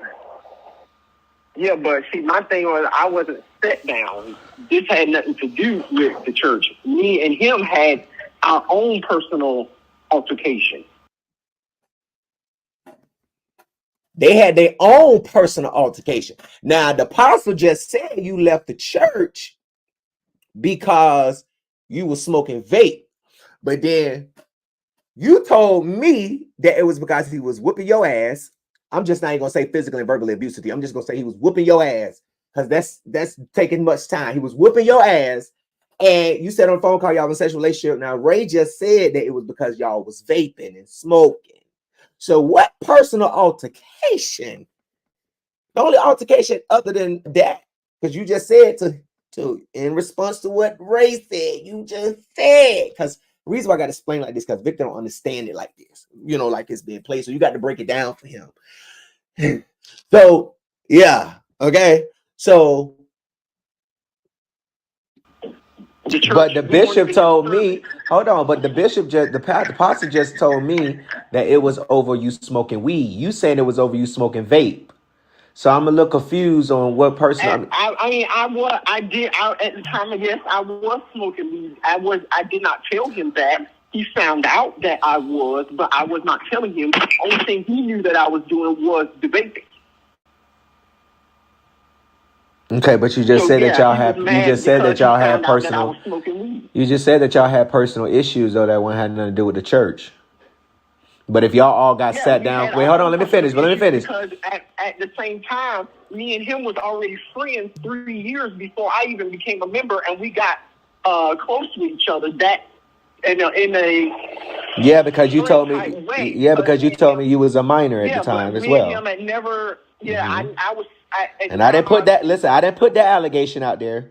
I didn't put that you was a minor at the time that y'all met. Because that's the same time that you told me that y'all was. You know me. That's what makes me mad, because I'm here at work and I gotta come off job for this shit. I didn't call. Listen, Victor, I didn't call you. Friends. Me and you been listen. Like, why in the we are world not, bro. Listen, we are not friends. We are not friends. You don't even contact me or talk to me like we are friends. So I don't even know where you getting this "we friends" from. Okay, we've had a couple conversations after the situation with Massey, but we're not friends. So I don't owe anybody anything because you're not my friend. Had you been my friend, you wouldn't even be in the story. You probably would have saved him for even having this story even been put out about the church part of it.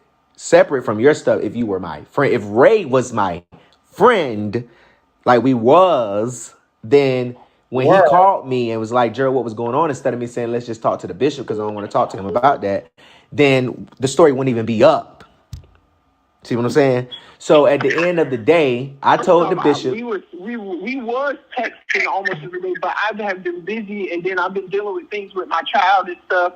I have just been busy, and I got a new job, so I haven't really been texting anybody. I've been keeping my phone on D&D, so it was nothing against you. I never said. Listen, I never said that we weren't friends. I've never said it was. You had asked me about making your graphics for me. Listen, I want to say this. And did you ever make them for me? I don't know. Wait, hold on. Wait, did you ever make the graphics? Yeah, I have a couple of things made. I sent them and showed them to you. No, you did not. Listen, sir, you sent one graphic after I asked you to. All right, listen, I got the text messages, bro, so I don't even have to go back and forth. Listen, I'm not gonna lie on you. I'm not gonna. But Gerald, that don't. And if I say shoe, please don't take that offense. But that don't. That. Now he finna start calling me Suge. Now you've been calling me Mr. Jackson and Juror all this while. Why is you trying to call me Suge, sir? That they don't have nothing to do with me. Yeah, it don't have anything to do with you. Yeah, I don't got nothing to do with his situation, but I mean it. Victor left from my church because I confronted him about smoking. Okay, that particular day, is the first time ever. Right. First time ever me and Victor ever got into an altercation. You hear what I'm saying? Right. First time ever. And the reason why is because when I was talking to him, reprimanding him, and he'll tell you, he pulled the vape out and started smoking it in front of me. Did you not, Vic? Yeah, I did. And that's what peed me off. After I just got on him about it. Okay, so this is my thing. Let me cut you off right there, bitch. Let me just cut you off because I got to get to. You ain't the only pastor that's getting ready to go up on the blog. So I got a lot more pastors that's getting ready to come right behind you. But let me say this. I told you that I would call Victor. We would call Victor. We would get on the phone and we would discuss if Victor was lying about you being in a relationship with him or him being in a relationship with you. And it's still lies being told. And I'm going to tell you how. Because you said that it was weed. He got out here and said that it was a vape. Then he said that he never told me. Well, Wait, let me. Can I, Bishop, the Apostle? Can I finish? apostle said to Apostle, me. can I finish, please, sir? Can I finish? Because I was very attentive to when you all was speaking. Okay, you Very. said it was weed. He said that it was vape. Okay, he said what he said on the phone call. Ray called him, addressed him about it. Okay, now he just said that why he left the church had nothing to do with the church stuff. It was for personal reasons. But Ray said that we all got sat down and left the church for the same reason. So it's a lies. No. We didn't know. I didn't leave the That's church. that's what you just said. You said y'all all got sat down for smoking for the same reason. But Right. Victor just said that he didn't get sit down for the church stuff. He left for a whole different personal reason, which is what goes back to what he told me, that he left because Apostle was being verbally abusive and physically abusive to him. That's not why I said I left. That's what you. Yes, it is. Okay, listen. You're not gonna sit here and tell me that I'm lying, because I'm not gonna sit up here and say what you said and you didn't say it. I know what you said. If you didn't say anything else, you said on that phone call that you was sleeping, that y'all had a relationship. Bishop said y'all didn't have no relationship. So either Bishop is lying because the story is true and he don't want it to be out there, or you lied. So here's the thing. This is to me, and this is why I love Victor Dell, but Victor to me is just like, What's Ray position in the church again? Brian. Is it spokesperson? God damn. Just like Brian. Things don't go their way. They make up stories to tear the person down, and then when they try to get back, and when they try to get back and cool with the person, they have to realize, well, baby, you just caused all this drama. You didn't cause this man's church to split. You didn't did all this at the third, and now you want to come running back. It's just like you. It's not. But hold up, Ray. But see, I forget. You heard what the prophet said. Forgive. You know what I'm saying? So I forgave because I was harboring that stuff in my spirit. I was harboring that stuff in my heart. And didn't I call you and rectify that with you? Yeah. And that's why he came back to church, Ray, because I sit there and I told him, I said, look, I don't have no hard feelings. I said the things that I heard, because I called Victor months ago because I heard something. And when I called him, he said, no, I didn't say that. I left it alone. You know what I'm saying? Because I'm not going to do, y'all know I don't do all that drama and stuff. I don't do that. That's not my nature. I'm a whole pastor. I'm a real pastor. I'm a real leader out here. I don't do all that back and forth stuff. I know he did not say he a real leader, and there's pictures of him butt booty ass naked, face and all, on FaceTime with another man, and pictures of him ejaculating. I know he did not just say he a pastor.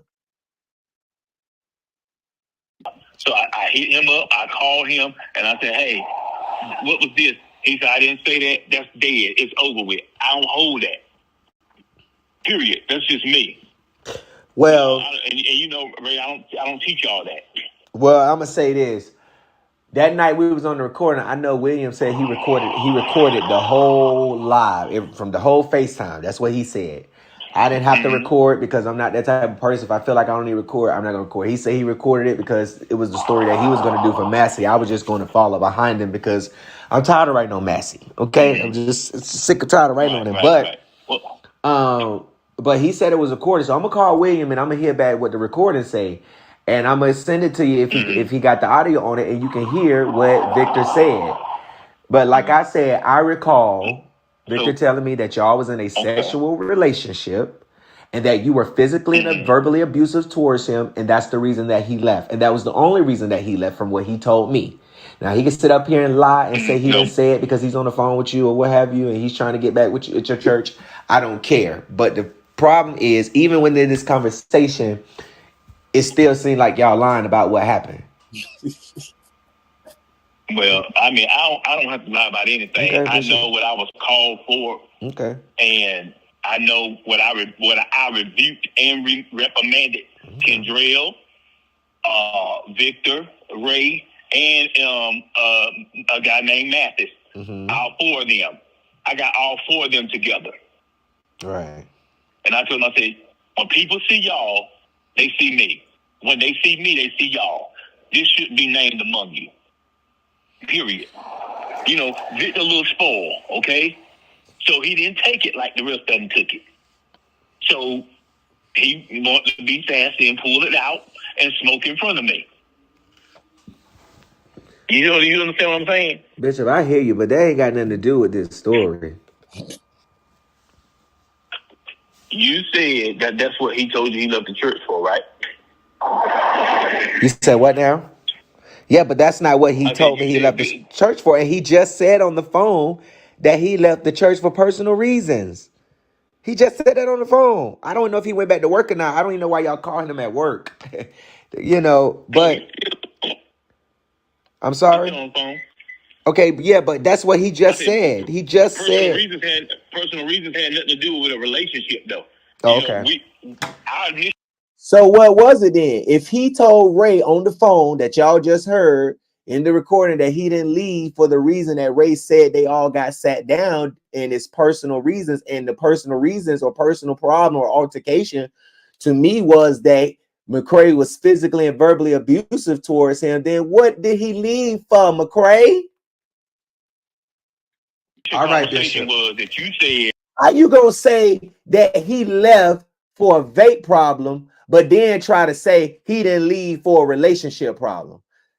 I never even said that he left you for a relationship problem. He said he left because you were physically and verbally abusive towards him while y'all was in a fucking relationship. For him to say, or you said you want him to tell you. I said if he got on the phone and he said that he was lying about what he told me, Lisa, and what he told us on that call, specifically about what he told me about the abuse, just like he told you, we have communicated through text message and over the phone. So he just confirmed that. So I know what he told me. He has not said that was a lie. He did not say that was a lie. Well, you didn't ask him. You didn't ask him straight up either, though. I didn't have to ask him straight up because if it wasn't true, it's just not true. It doesn't mean you have to. Did you leave the church? Didn't you tell me that you had a sexual relationship with the bishop? I asked him that as soon as he got on the call when you connected him back in, and then he said that the reason what you're saying he left the church for is not what he just said on this phone call. The reason he left the church, he said his stuff didn't have nothing to do with the vape stuff, which is what Ray said that. Reason why all of them got sat down was because of the vape, but he just said his was for personal reasons. And the personal reasons from what he told me was because you was physically and verbally abusive to him, and he told me that he told you don't put your hands on him again, and you continue to do so. And on top of that, you was talking to him as an adult while he was a minor.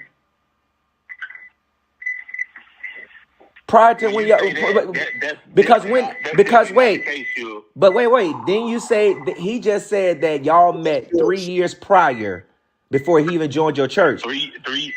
Right. So he's. I preach a lot of funerals for the funeral home too. That's how we met. Okay, so I knew what he did in the church, so I reached out to him. But listen, Apostle. He said, my grandmother is not going to allow me to do that without her. I said, okay, cool beans. Apostle, what I'm saying is, I think Victor is 20. Don't make that bigger than what it is. Well, listen, I'm finna tell you something. I think Victor is 21 years old or 20 years old, about to be 21 in December later this month. Okay, 22, 23, however old he is. In 2020, a lot of stuff that he started posting on his Facebook from your church was in 2020. He was 18 then. 3 years prior to that, he would have been 15. Actually, that's not even true because when did he come to your church? From 2015 to 2019, I was in prison. Now, let me say this. Let me pause this before we get into this because I want to give y'all some context because I was going to have it up here, and the only picture and I'm going to tell y'all, you see these two. Look at God. You see how you work, God. You see these two pictures that I got up here on the screen where the audio is playing from. The bishop right here. That's Victor Moses behind him. Okay. These pictures was on Victor's Facebook page, and they had a 2020 date on them. After we got off this phone call, and it's my fault because when I saved the pictures, I cropped out the date and the caption of it and just saved that. But when we got off this phone call, Victor went on his Facebook page and he deleted those photos that had those 2020 dates on it. And the only one that was left up here was this food plate one. You can't see that. And it says, happy birthday, Victor A. Moses, December 21st, 2020. But the other ones with where he was calling Victor his pastor, when Victor was calling McCrae his pastor and his father, those was in 2020. But Victor went up there deleting them bitches last night, but I was able to get this last one with McCrae saying happy birthday, Victor A. Moses, and they had a dinner on December 21st, 2020. I'm gonna put that up here so y'all can see it. Okay, so how did he meet you 3 years prior to when did he come to your church? I had no contact. When did he come to your church, Bishop? In 2019. Let me see. Victor came to my church in 2020. Exactly. 21. It was 2020. To be correct, I came there actually in December of 2021. Yeah, the 2021. No, well, yeah. According to your Facebook page, it showed 2020. That same night, J.R. Alexander preached. That was my. Because I asked you to serve him. I asked you to serve J.R. Yeah, that's it. I was in prison. That's public records. Mr. Jackson. Well, he was in prison for identity theft. Hold on one moment. I don't have to lie about nothing. I didn't say you was lying. I didn't say anything about you was lying, sir. But y'all are lying, and I'm the wrong person to lie to. If you want to get something with me, you got to be honest. So, hold on. Let me see something real quick. Again, I don't have to lie to you, Shug. Bishop, please don't call me Shug. I'm not your Shug. You call me Mr. Jackson. But I want to show you something because, okay, on December 15, 2020, Victor A. Moses is with O'Brien McCrae and Dancing with My Father, 2020. Okay, the only post that I see that goes back to when he starts talking about joining your church was in 2020. He just said that he knew you 3 years prior to him coming to your church and joining. Now, let me put this up here real quick. You see that date right there? That's O'Brien McCrae on Facebook, December 21st, 2020. Happy birthday, Victor A. Moses. But the pictures with the 2020 dates that's over here on the right that you see with their clergy attire on, civic attire on, those were the photos that had the 2020 dates attached to them that he deleted after I pulled it up on the phone call, because I pulled it up on the phone while we're talking. Just want to give y'all some context and, background about that. In your church. How you already his father? I didn't meet him. How you already his father in 2020 if he came to your church in 21? You see how you lying, Bishop? You see what I'm saying? I didn't meet him. All right. I didn't meet him until 2019. Well, Bishop, at this point, I'm not taking the story down because you can't get your lies right. And Vic, you can't get your lies right. I don't have to lie about anything. And then you keep lying, and you keep lying, and you keep lying, and you keep lying. And I'm telling you what I got. Do you think I'm gonna put stories up on people without doing no research? Now, if what your member or what somebody give me after I vet them and you say it's not true, that's a different story. But I make sure before I talk to people that they are who they say they are. I'm not just going to sit here and tell you. That's why. Hold on. Let me finish. That's why. Listen. Let me tell you this, Bishop. Let me tell you this. Another thing. I didn't put that in the story, although Victor told me that you met him, that y'all met when he was a minor. He told me that as well. So that's how I knew the dates, because I had already researched when he first told me, and I just pulled it up just now. After I did the story today. I pulled it up while I was doing the story. And then I just pulled it up just a few minutes ago. It's the same thing. You saying 2020. So from 2015 to 2019, you was in prison. Yeah, it's public records. Okay, so if he met you 3 years prior, so what year did y'all meet? Because he just said 3 years prior. We met in 2019 at Dafford Funeral Home. I mean, do you understand where I'm coming from, y'all? Because Victor said that he met Apostle 3 years prior to him joining his church?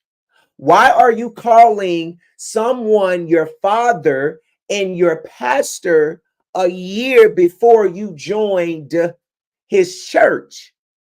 I'm not going to go join nobody's church and just automatically call them my pastor or my spiritual mom. No, I have someone I call spiritual mom too, because she means that to me. But at the end of the day, you got to get your lies together, because I'm the baddest blogger. He was working there. So he lying about knowing you 3 years before 2020. Sir, I was in jail. Okay. I was in prison 3 years. 3 whole years from 16 instead of you, to 19, but Apostle, instead of you saying that, yes, Gerald, he's lying, you still talking about you was in prison. So is he lying about meeting you 3 years prior to 2020? I just told you that. I said he met me in 19. Okay, but I listen. Just told you that. Listen, Bishop, you're not listening to what I'm saying. Listen, he joined your church in 2020.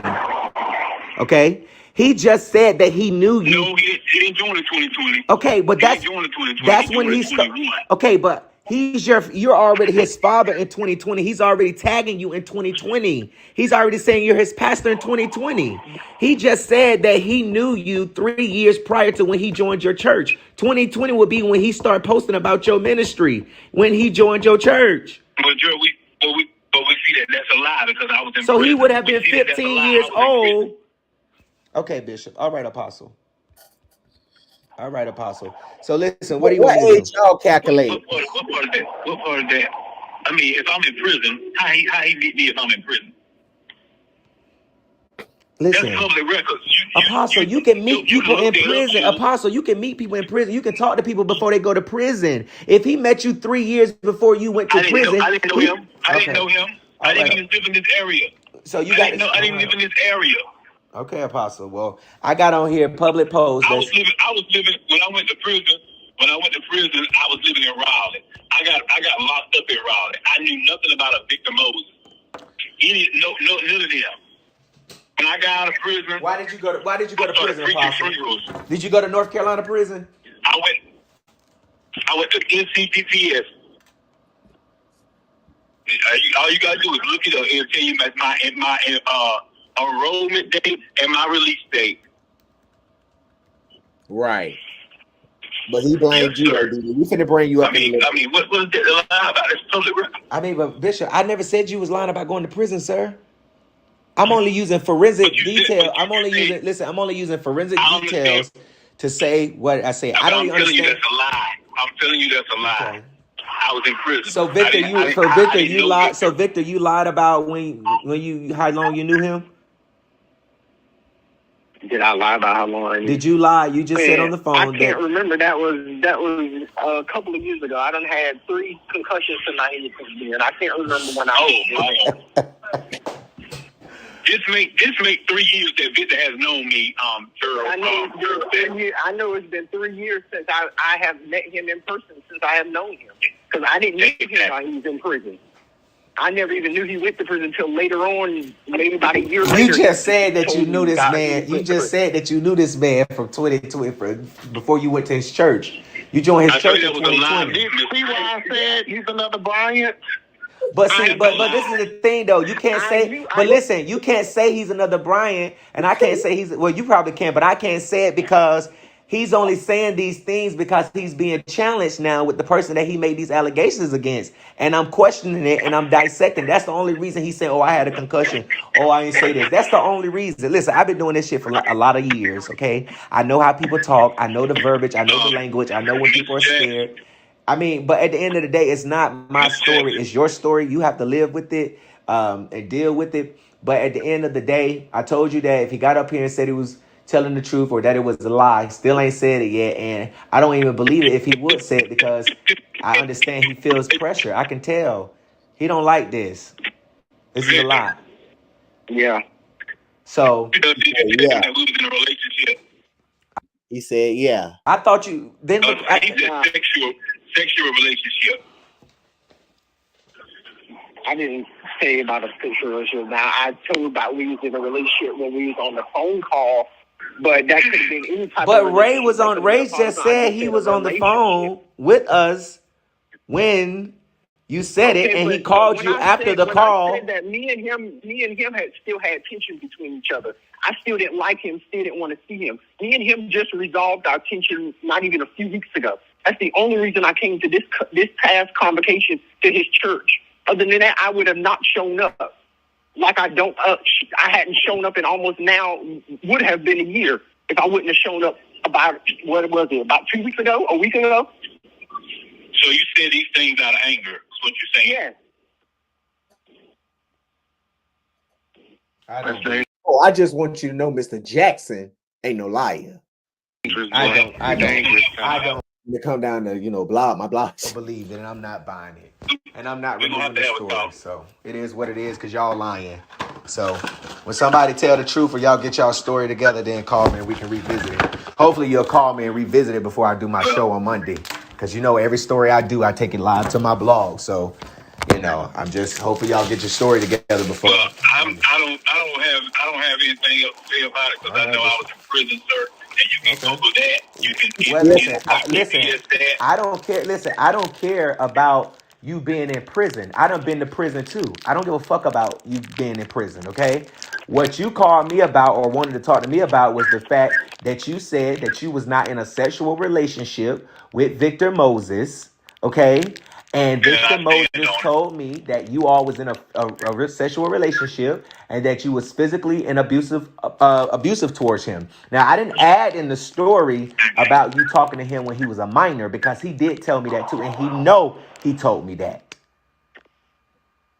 So at the end of the day, I don't care about you being in prison or you having anything to speak, or whatever. I don't care about any of that.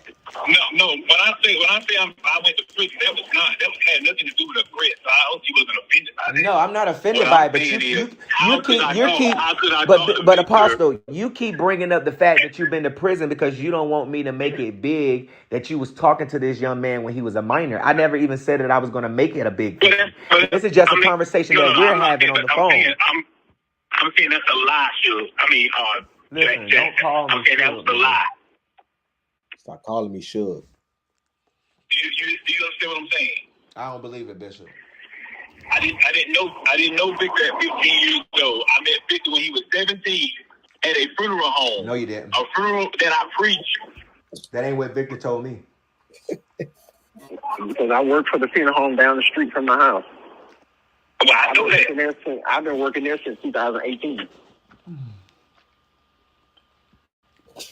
Okay, so Apostle McCrae, what do you want me to do about Apostle? I met him at a whole big old conference, that they had, and he threw me on the drums at the Cape Conference headquarters. I happened to play the drums while working that funeral because they didn't have a drummer, and he threw me on the drums.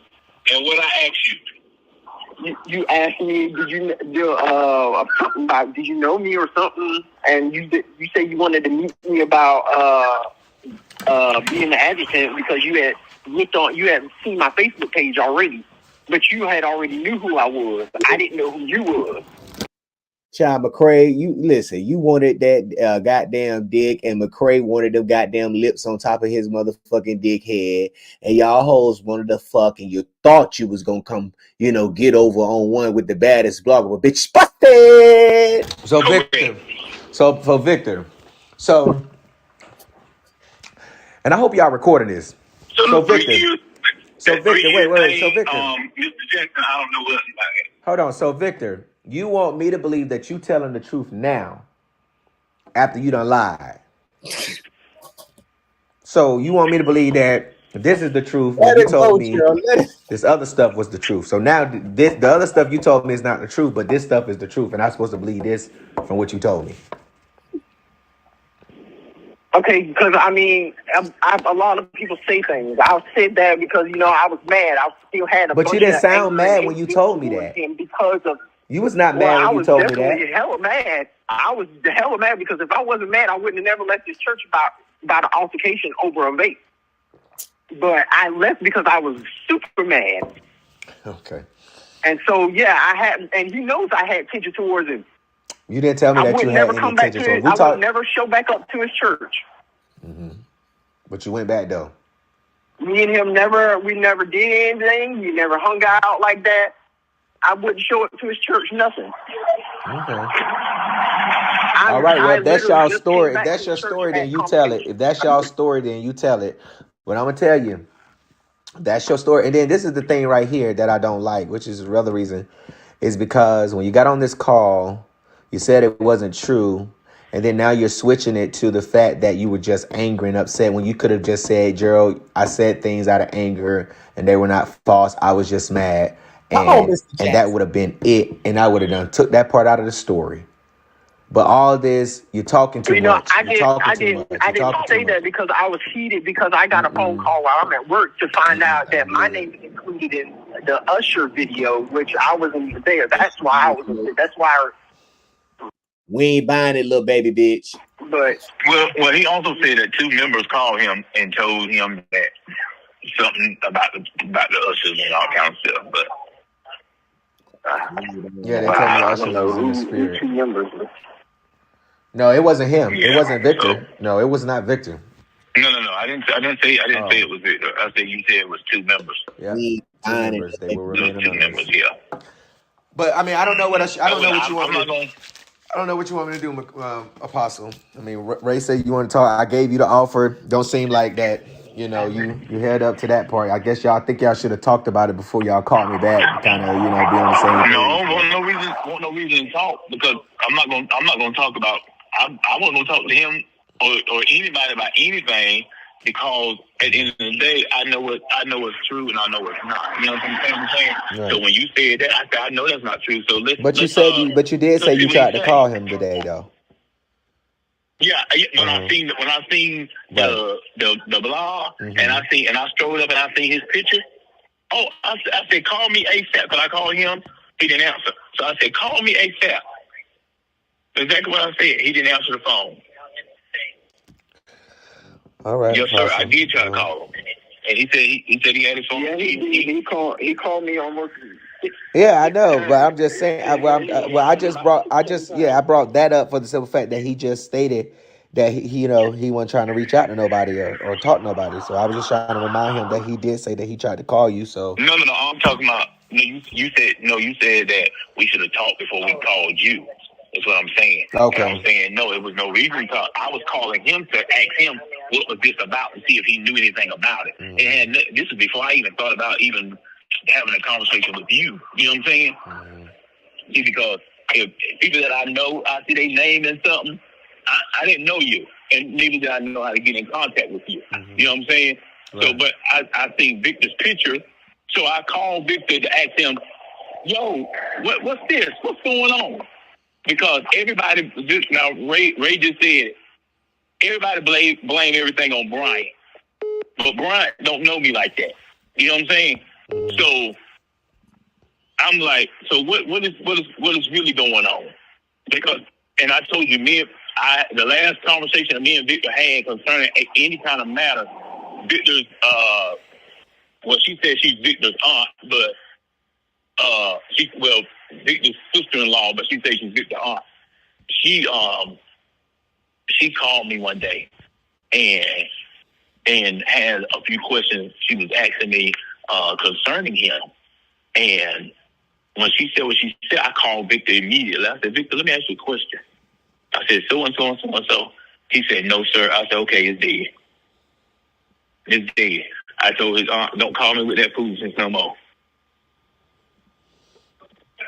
Apostle, she called him when she got up and told the New Jerusalem in front of the whole church and told him that me and him was in a relationship for 2 years. First off, I wasn't even in a relationship with him. Maybe just because. Well, how's everybody keep getting this same rumor? How's everybody getting this same rumor? My thing is whatever he does. She said that Massey. She said Massey told her. The one that told her that. That's what she said. That's what she told me. How's everybody saying that you and him has been dating, but they ain't saying. But let me finish. They keep saying that you and Victor, Apostle, you and Victor dating, but ain't nobody saying nothing about you and Ray dating. Ain't nobody saying nothing about you and your other adjutants dating or whoever you have in church. No, Ray. What I'm Well, saying. actually, No, though, listen. Joe, when I first got to his church, they was saying that me and that man was dating. Right, but what they I'm never did shit and together. that's understandable. But what I'm saying is, I have not heard it as many times as I have heard, and it has never come out of your mouth that was the truth. You feel what I'm saying? I'm telling you that I have heard so many times. They have always made me and him out to be dating because I served as his adjutant. Everywhere I he served as was, my adjutant. I was my pastor's head adjutant. There wasn't no rumors out about, and I'm the fine motherfucking thing walking around. So, I mean, I'm trying to understand. My pastor was not you. You feel what I'm saying? Well, it also has a lot to do. You know, if I be can I be candid for a minute? I mean, can I be straight? Honestly, and it also has to do with connections. You know, and I'm gonna leave that there. I'm gonna just say that right there because I don't. You know, I have to be careful. I use wisdom when I speak, but it's also about connections. You know. Well, I mean, I don't. It ain't on that. It ain't on that type of. It ain't on that type of vibe. It ain't on that type of level. That lady called me and said that she was in a meeting and she said that Massey said in their meeting, you worried about him messing with me or something like that, but he was messing with the last pastor. And then when I called Massey said he didn't say that. But that woman didn't know me from a can of paint, and she called me and said, I forgot to verbatim what I just said. So, you know, like I said. So, Apostle, what you want me to do? Yeah, I don't get into that stuff. I mean, like I said, I hadn't lied to you about nothing. Everything I said is straight up. I met Victor when he was 17. At that funeral, he came join my church when he turned 18 in December. And I took him as a son. Me and him have never been relational.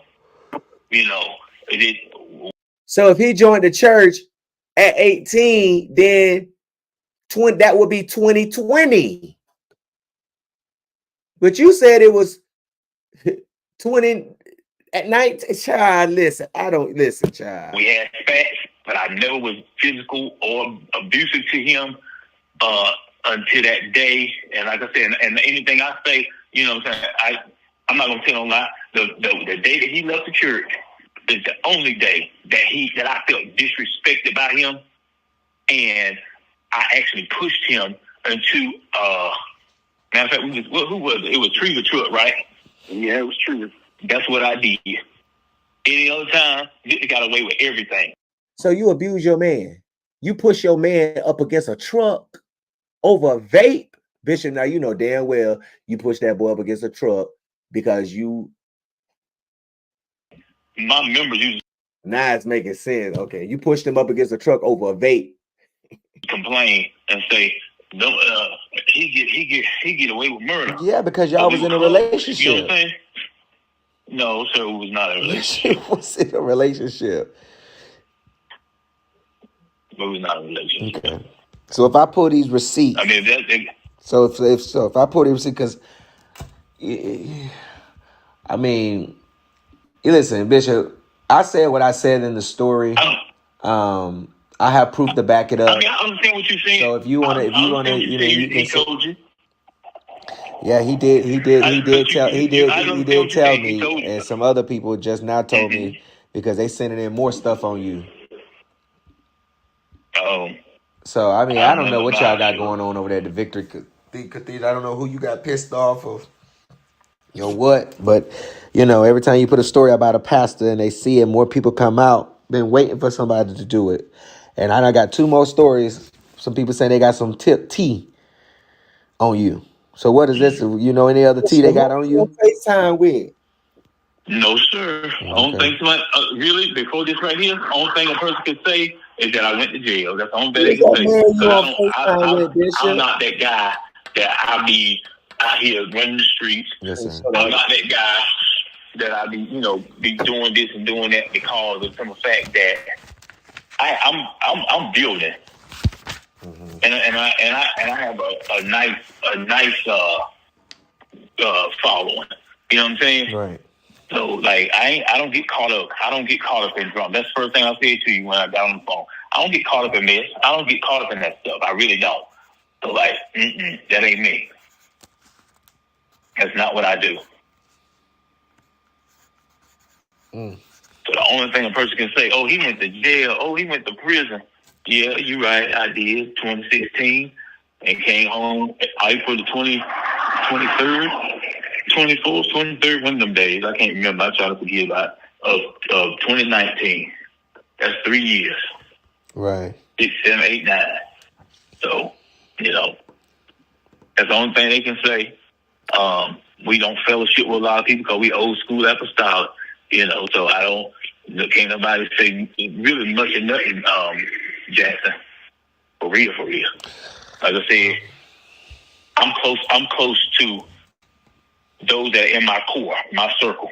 It was in my circle, so we were close. The things that I'm hearing, it has hurt me. But I'm on this phone, it has hurt me. My heart is bleeding, and I have to minister tonight. But I can't. I have to just ask the Lord to, help me with that, because now me and Billy going to have a conversation. Yeah, when you be on, regardless if he's mad or not, it still don't give you right to do stuff like that, because I would never do that. I don't know you, but if you piss me off or something like that, I'm not going to do things like that, But again, I'm 35. So it's younger than me. So you got to think about that generation. So then if you do that comparison, as Ray said, with Bryant, then that's what that is, that immaturity. But at the end of the day, you don't destroy people or do things. Let me say this. Let me say this. Everybody say Brian has lied, and and I've even, what really made me, Brian has never lied to me. He's always kept it 100 with me, no matter if the truth hurt him. One thing I can say about Brian is that he's attentive, and he'll most of the time people get away with me when they just tell the truth. You feel what I'm saying? If you did it, you did it. If he was mad, he said it out of anger. Because I have a lot of people that come to me. I can have so many pastors on blast if I just went off of what a member said because they were mad. I protect a lot of pastors a lot of times because a lot of their members come to me because they are mad. You feel what I'm saying? Now, right. Had Victor told me that, I don't know. I just don't know, because in the setting that he told me that he wasn't mad. He didn't say he was mad, or anything. It seemed like it was just fresh when I talked to him. It seemed like y'all had been split for a minute, or he had been left the church for a minute.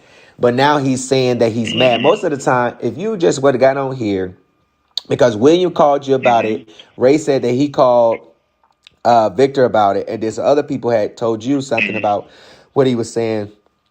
If it's true, I'd rather for you to tell me that it's. I'd rather for you to wait. Hold on, let me finish. Cause see, let me see if you got discernment. I'd rather for you to tell me that it was true, and I remove it because I believe it was true. Okay, but I feel like that I can't go off of the fact now. I'm not gonna remove it now because I said, Victor, get up here and say it was a lie, and then when he got to talking, you throw. And see, and let me say this, because we almost done, and I'm about to bring up the girlfriend, and we're gonna get off. When I said I was going to see if he had discernment, I was saying that because if he would have, while I was saying that if you just get up here and be honest, I was waiting for him to say, you know what, Gerald, I did do it, and I was going to take it down. That's my good word. That was my good word. But he didn't have discernment. I still sat on the phone feeling sorry for you, because I don't stay on the phone with nobody that long about no story. But I still tried to give you the benefit of the doubt, and you did not have discernment. You had dessert. More stuff out there, and you give me more stuff to dissect and more stuff to question, But if he would have got up here, just keep it real. Okay, it's already out there. I said what I said, but now I'm giving you an opportunity to just keep it real, and you still ain't say, you know what, Gerald, it's true. It's nobody business what I got going on in my personal life. It's nobody business. It shouldn't have been out there. And I'll be like, you know what? Since you kept it real with me, I'm gonna take that part down. But when you lie, it's like you give me no way but to keep it up. Right now, I'm not taking it down because I feel like y'all is still lying because of all the stuff that has been said. Now, if there was nothing for me to question or nothing for me to point out, then I would have been stuck. One that had nothing to do. But okay, I'll take it down. Although I got proof that but for integral reasons. Well, I mean, he said it. Yeah, he said it, but he didn't tell me that out of anger or because it was not true. He told me because it was the truth. Because I asked him, and he told me, Gerald, it is the truth. I promise you. And you saying it's not true. So now I'm stuck on, okay, Apostle McCrae said it's not true. Okay, Victor said it was true at one point. Now he's saying that he was mad, but then he left because of the vape. But he told me he left because you was physically abusive and verbally abusive, and he told you not to touch him again. And now he's telling Ray on the phone that the reason he was sat down or reason he left was because of personal reason, not because of no vape. So and nobody's on this phone but us, right? I don't have nobody else on. Listen, I don't have to have 3 people on the phone because I'm a man of my word. I know I got integrity, so I don't need witnesses and people. Although it's good to have one, I understand. But most definitely. But what I'm saying is, now I can call two elders from my church that was at my house that day. DD, come on. When I rebuked Victor about those vapes. And that's the same day that he left the church. And he said, I'm leaving. And I said, and you don't have to come back. And I said, matter of fact, he had a service plan. What did I say to you about that service, Victor? He told me my service was canceled. So I don't know what Victor told you, sir. I don't know what he told you. But I'm telling you, that's why me and Victor got in our altercation. Because I simply told him, I said, when people see me, they see you. When people see you, they see me.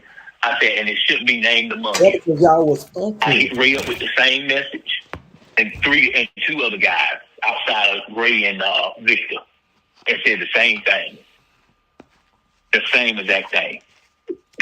And like I said, what really peed me off about it is Victor pulled the vape out now, and smoked it in front of my face after I just reprimanded you about it. But now this ain't got nothing to do with ministry. You disrespecting me now to my face.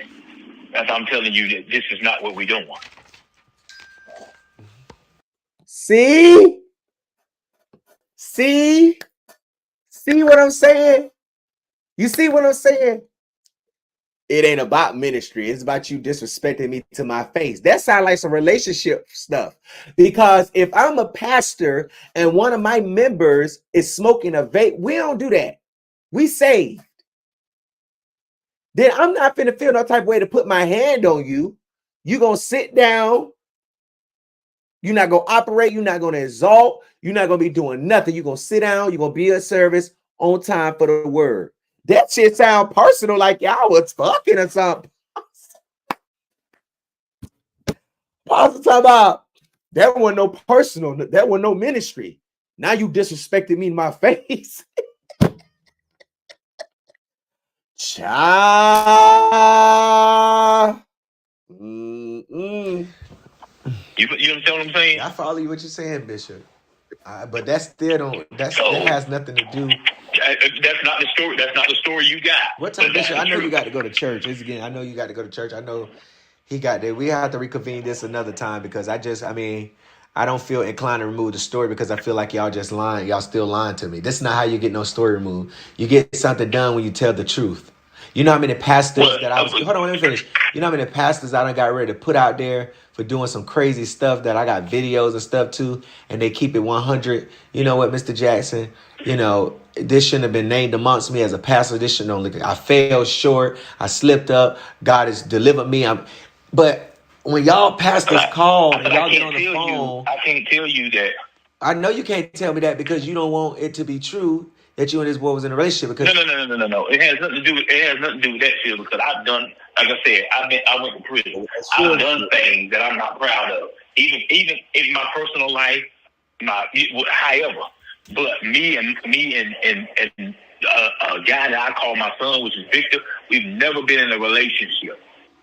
Never.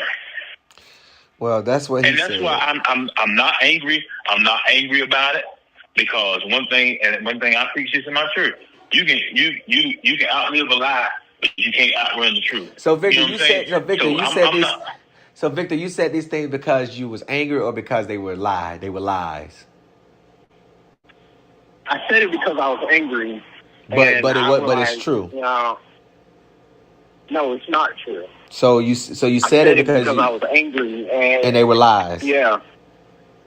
And since everybody always wanted to make assumptions about me and him, and so since I was mad, that's when I said that me and him was a relationship. So I just agreed with what everybody else said. I know, and I shouldn't have, but I mean, I was mad, and because. Okay, so this is what you're gonna have to do. My thing was, you put me and him got into a big argument over that faith, and my thing was, I'd never been in a church or anywhere where anybody had. I've never been in a church. I don't get in fights, physical fights. So I've never been in a fight. So when me and him got into that fight, it scared me. It shut me down. Like literally, I talked to nobody. But he said it was just a push. He said he pushed you up against a bitch named Trina car. Whoever her name was, Trina, what's her name? Trina, somebody car. I thought it was just a push. I didn't know it was an all goddamn dragged out brawl. Was it a push or was it a fight? Goddamn, because a push is not no fight. A push. For almost 2 months. I stayed at my grandma's house for almost a whole 6 months. But okay. After that, so this is what you do then. So we just gonna cut this short. Since you said that you lied and you're angry, because I'm not a liar. So you can tell the people on your Facebook page, you can put out a public statement that you told me that you and Bishop had a sexual relationship and that you said these things out of anger, and I'll take it down. Okay. And I remove it. Yeah, it'll be released later on tonight. All right. All righty. All right, Apostle. All right, sure. All right. All right, Jack. Thank you. All right, Apostle. You keep on here. All right. So let me read the statement that Victor Moses put out Saturday night, but then took it down when people started calling him out and ridiculing him about how foolish he looked. From the desk of Elder Victor A. Moses, public statements. Greetings. I want to take the time out to address a certain situation at hand. As I am sure most of you have seen the accusations between myself and Apostle Gregory O'Brien McCrae. As I did speak with Mr. Gerald Jackson back in the month of October due to an altercation between a circumstance concerning an allegation against the New Jerusalem Church of Christ. So therefore, in that time, I did express to him that I felt threatened by Apostle G. McCrae, and that said we was in a sexual relationship, and also stated that he was verbally and physically abusive towards me. Apostle Gregory O'Brien McCrae was never abusive towards me, and we never had no type of sexual relations with each other. Those rumors have been going around for 3 years now, but as an elder in the Lord's church, the Lord has dealt with me with a strong conviction of making these false allegations about myself and Apostle McCrae. The allegations I made against him are false and was said out of built anger and animosity towards him. In the previous weeks, I have made contact with Apostle McCrae, and I have sat down and made things right with him concerning my actions. So he did state that he forgave me, and we have since moved forward. And so publicly, I apologize to Apostle Gregory O'Brien McCrae for being immature and spiteful, lied upon your name. As a following result, I will be taking a 30-day suspension and sit myself down from the duties of the church as I seek God's face more and pray for restoration and forgiveness. In his service, I shall remain. Elder Victor A. Moses, Elder Victor A. Moses Ministries.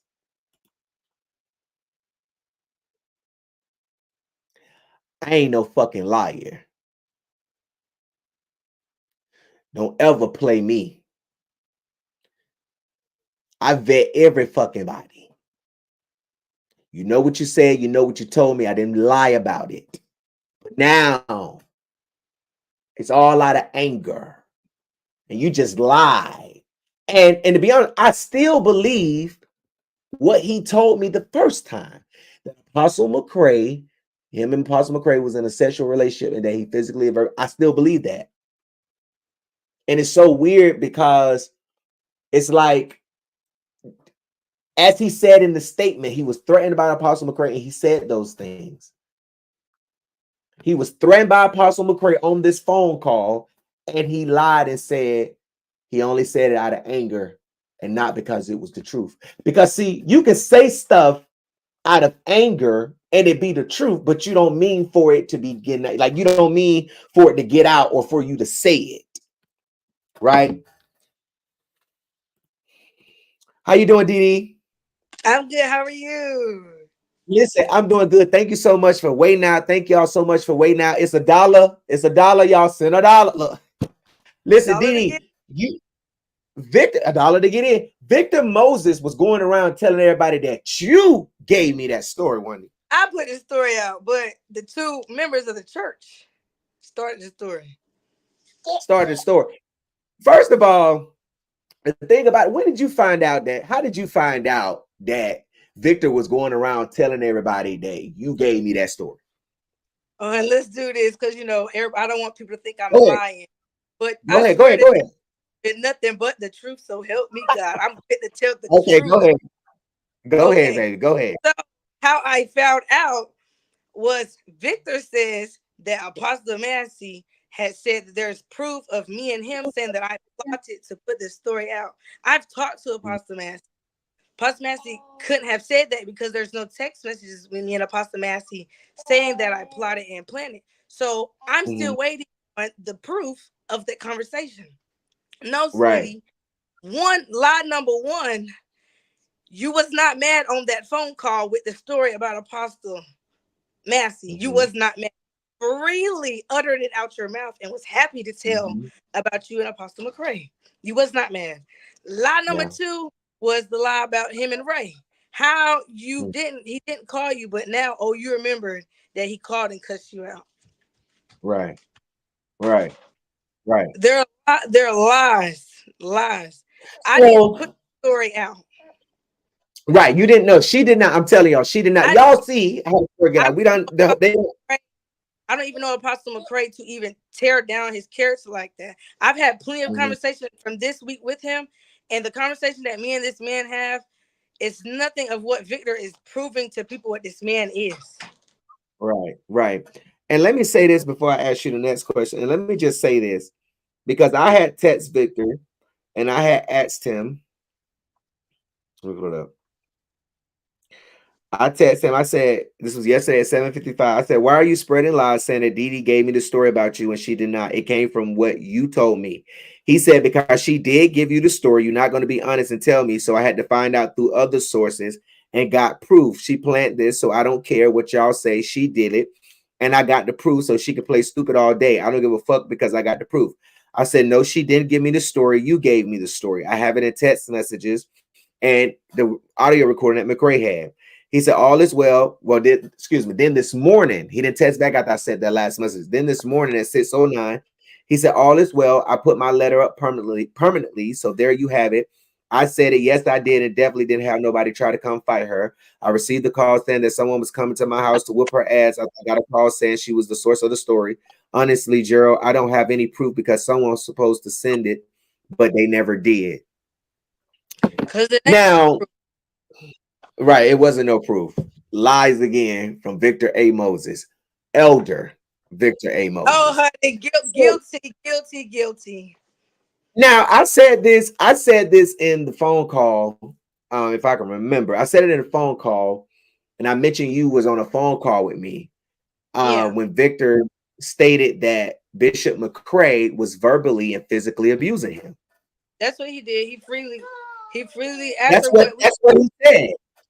After what we were talking about, when Apostle Massey was on the call, then Apostle Massey got off. Victor freely opened up. Nobody asked him. He freely gave that information. And that's what he said. I was there on the call. I was there listening to the Yeah, call. she was on the call because you was with him. You was in his background because he Yeah. was typing up that letter for Massey and them church. So we had a little discussion because you were saying that some things had happened with y'all and your little breakup or what have you, and some things. I think he was taking something out of your house. Or explain to us about that. Give us a little bit about who Victor, the Victor that you dated, and not the one that you could see him on social media. Well, Hey, baby. the Go Victor ahead. that I is not the Victor that he portraying to people that he is. First of all, you keep saying you're an elder in the Lord's church. You're lying because he's not a bad person, and I'm not trying to say nothing bad about him. He was nice at first. That's how people come off, nice. But then once you get to know them, a whole nother side comes out. But Right. one thing about Right. it, already trying, and I'm not trying to, I'm the type of person, I'm gonna say names, but I don't want to say the innocent people names. He was already Yeah. trying to talk to 2 females from the remnant. One girl is on the live, and the other girl, she ain't on live, but he was already Right. trying to talk to 2 females from the church. Mm-hmm. So you went to the remnant just looking for a chick to talk to. Right. But no, the Victor that I know is crazy. You So play explain out it here to us. like Tell us. you play out here like you an elder, but behind closed doors, everybody do their little dirt. I do my little dirt. But Right. if you telling people you an elder, you be so quick to pick up your blunt, you so quick to pick up your bottle, but then you want to play elder though. Mm-hmm. You can't do that. It's either Mm-hmm. you're gonna smoke and drink or you're gonna be an elder. So he smoked and drink around you. Oh, everybody. He's free with his Oh, stuff. He's right. not he doesn't keep none of his personal stuff closed in. He's Mm-hmm. freely with Mm-hmm. everything. Now you was telling me something about he snatched something, he took something out the house, some drinks or something. Yeah, so he came in the house and was getting his bags together. Fine, you can leave. And took the drinks. I have 2 kids. And y'all probably can hear them. I got 2 kids, so they're gonna need something to drink and eat. You're childish for taking that up out of here. Right. That was So childish. Then right. my son was watching TV. You unplugged the TV and stuff. My son was crying on the floor. You didn't care. You walked over him as if you don't care that he's a child, and you taking these things from a child. That's correct. That was Right. childish to me. You don't include. I'm the type of person you don't include a child in none of your foolishness. Mm-hmm. Right. So does he have a child by you? Do y'all have a child together? No, he got a child with somebody. So okay, so he don't have a child with you. So so what was this? Okay, I'm not gonna get into that. Okay, so I know you said that you had some other stuff you want to get off your mind. So what did you want to get off your mind? Because I said I was gonna bring you up here just because. The statement that he put up and said, Miss Didi, you're lying, because I was sitting in the house and he came in and he was like, let me ask you a question. Did you put this story out? Because I know you did. I said, Victor, I don't even know Apostle McCrae to do anything like that to him. I don't even go to his church. I do nothing about the ushers, anything like that. So I didn't put the story out. So then he walks out and says, before he walked out, he was like, well, somebody coming here to handle you. So me, I have kids. I don't fight and do none of that type of stuff around my kids because I try to be an example for my kids. I don't want them to see that type of stuff. Stop. Right. Right, you're fine. You're right. I don't want So them to see that stuff. So I called the police because if somebody was pulling up, it was about to be me against a whole bunch of people. So I talked to Apostle McCrae. Stop. I talked to Apostle McCrae, and the person that Victor called was his sister. Me and her. That's why it takes a conversation goes a long ways, because if she really pulled up on believing what Victor said, we would have been fighting, and she didn't know me and I don't know her. But we talked, right. and Victor lied and said he didn't call nobody to come fight me. but it's proof and evidence that he called her to come up here and fight me. And people from her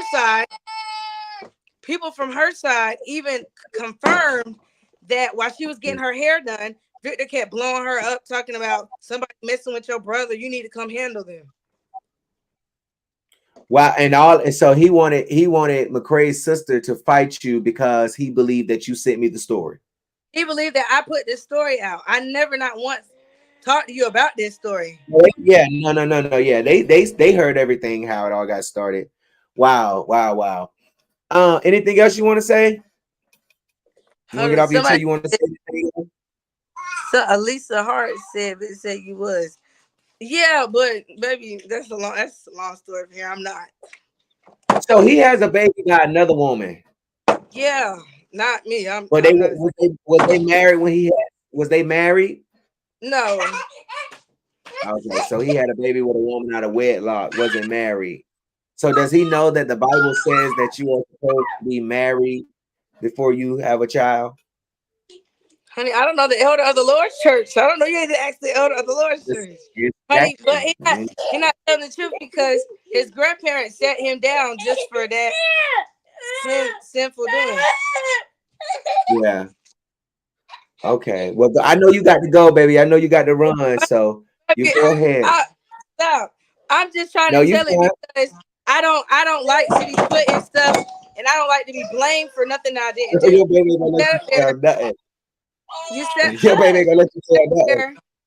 You sat up there and posted a public statement and said you didn't get people to fight me, but I got proof and evidence that you did get somebody to fight me. You're lying.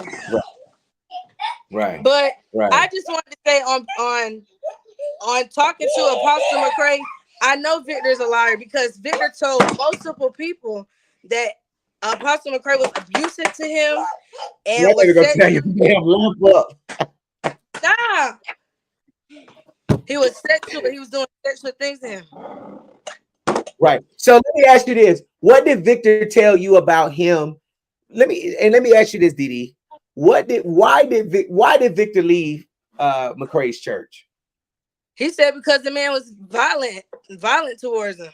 But at first he didn't say nothing about no vape story. He didn't. That's not what he told me. He never said anything. He never said nothing. Right. That's why I said it takes a conversation to have with a person to get the truth. Because you saying you didn't say it, but you did. You're not telling people the truth. You're telling a lie. Yeah. He said it because he want to get back in with McCrae. And let me tell you something. Like I told you, because some stuff you called the police on him when? Oh, I called the police because it was Monday. When? It was Tuesday because my key ended up missing. He tried to blame my son for hiding my key, but my key ended up in his marijuana box in his room. But you trying to say that I plotted? If I don't have nowhere to go, why I'ma hide a house key knowing that I don't have nowhere to go? Like you. But so did you know he was gay? Did you know he was gay? Did you know he was gay? And when I pressured him about that, he was like, I ain't gay. I don't know why people are trying to say I'm gay. I ain't never been gay. But little do you know, baby, you're gay. You just don't want to admit it. You're using women as a cover. And I just said that's nasty. To go have sex with a man and to run and go put your penis in a woman, that is nasty. Disgusting. Yes. Pick your side. But let me say this. He told me about the abuse too, which is why, it was in the story. I didn't really go into detail. I just really, I just briefly said what it was. But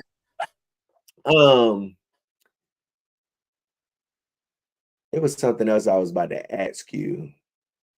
Okay, so, but like I said, Tuesday, you called the police on him, and then the story came out. That was nothing but his karma because the stuff he was doing to you had caught back up on him, and he thought that because of what happened that you gave the story. But that's how karma works. Yeah, that's how karma works. That's how you reap what you sow works. You'll be done did something to somebody that you know you wrong about, and the next 2 days or the next day, something happened to you. So that's all it was. But I know your baby wants you. It's getting late. Thank you so much for coming on. I wish we could talk a little bit more and I can dig in a little bit more, but it's getting a little late and I want to go ahead and kind of end the live. But thank you for coming on, Didi. Thank you. You're welcome. All right. It don't sound like she gave me a story to it. Okay. But at the end of the day, listen, so Beat Mob, y'all heard all of the evidence that I put forth. I let y'all listen to the audio. I gave my little bleeps in, my little interruptions. So if you think that Victor Moses and Bishop O'Brien or Apostle O'Brien, G. O'Brien McCrae are liars and they ain't at all worthy to take it all to the dog pound and along, call themselves the positions that they call themselves in the church, put guilty down in the chat. Let's see how many guilties we got on tonight. Because I know them hoes guilty. I know y'all done found them hoes guilty. Mr. Jackson done brought this case and represented this case marvelously. Okay. I don't know. I know now I was gonna play the audio recording, but he did say that if McCrae wanted to come to his live stream and dispute the story or justify or give any response to the allegations or to the story about the church situation, that he could go over to William McCrae's, and he can. Everybody can go to their own platform and and choose who they want to speak to. Just keep it cute. Okay, so all right, so y'all saying guilty verdicts. I do want to take calls, y'all, but it's late and I have held y'all long enough. Somebody, Sherry said she's not sure. Guilty, girl. We're not even gonna ask you. You would be one of them jurors that guilty, busting hell. So most of y'all is guilty on tonight. Listen, I want to thank y'all so much for tuning in on tonight. I appreciate all of the love, all of the support. Thank y'all for all of the shares. Thank y'all for all of the cash apps. If you're watching the replay and you still want to send your cash app, you can send your dollar. It's GJ, the CEO. Thank y'all so much for tuning in on tonight. It was a lot more stuff I wanted to show, but it's getting a little too late, baby. Yeah. So it's time to go. Thank y'all so much for tuning in on tonight. I'll see y'all back here on, I did say Monday, Tuesday, and Thursday, right? I'll see y'all back here on Thursday. I beat my we out, baby. Peace. The baddest blogger, bitch. Yeah. The baddest blogger, bitch. Yeah. The baddest blogger, bitch. Blitz did another one. Pussy stay stacking, ass stay clapping.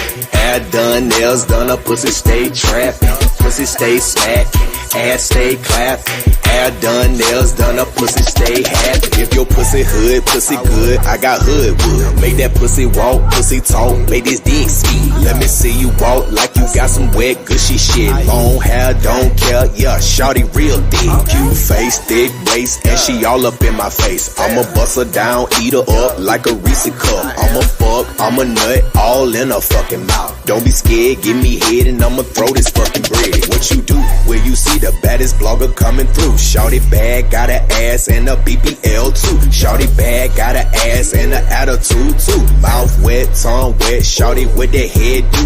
If you choose me, cause I'ma choose you too. Chew you, lick you, and let you have this dick too. I'ma fuck you all night and you gon' fuck me too. Suck me, love me like I wanna love you. Spit in it, dick in it, yeah. Take my time in it, tongue in it, thumb in it, yeah. I'ma come in it, lay low, fucked her on the low. She made me drive a boat. Her friend scared, she don't want no head. All she want is bread. Took her to the flow, fucked her in a boat. Let her know, had to let her know her head game good. I want some more. Pussy good, pussy hot, pussy wetter than a mop. Shawty jumped on the dick and rode the dick to the top. She ain't stop, don't stop. Damn, she come the whole lot. She ain't coming for the clout. We dig them down in the south. Put my dick in her mouth. She don't like when I pull out. Shawty ass real fast. She say my dick her only snack. pussy stay smacking, ass stay clapping, hair done, nails done, a pussy stay trapping, pussy stay smacking, ass stay clapping, hair done, nails done, a pussy stay happy. If your pussy hood, pussy good, I got hood wood. Make that pussy walk, pussy talk, make this dick ski. Let me see you walk like you got some wet gushy shit. Long hair, don't care, yeah, shawty real thick. Cute face, thick waist, and she all up in my face. I'ma bust her down, eat her up like a Reese cup. I'ma fuck, I'ma nut, all in her fucking mouth. Don't be scared, give me head and I'ma throw this fucking bread. Bitch.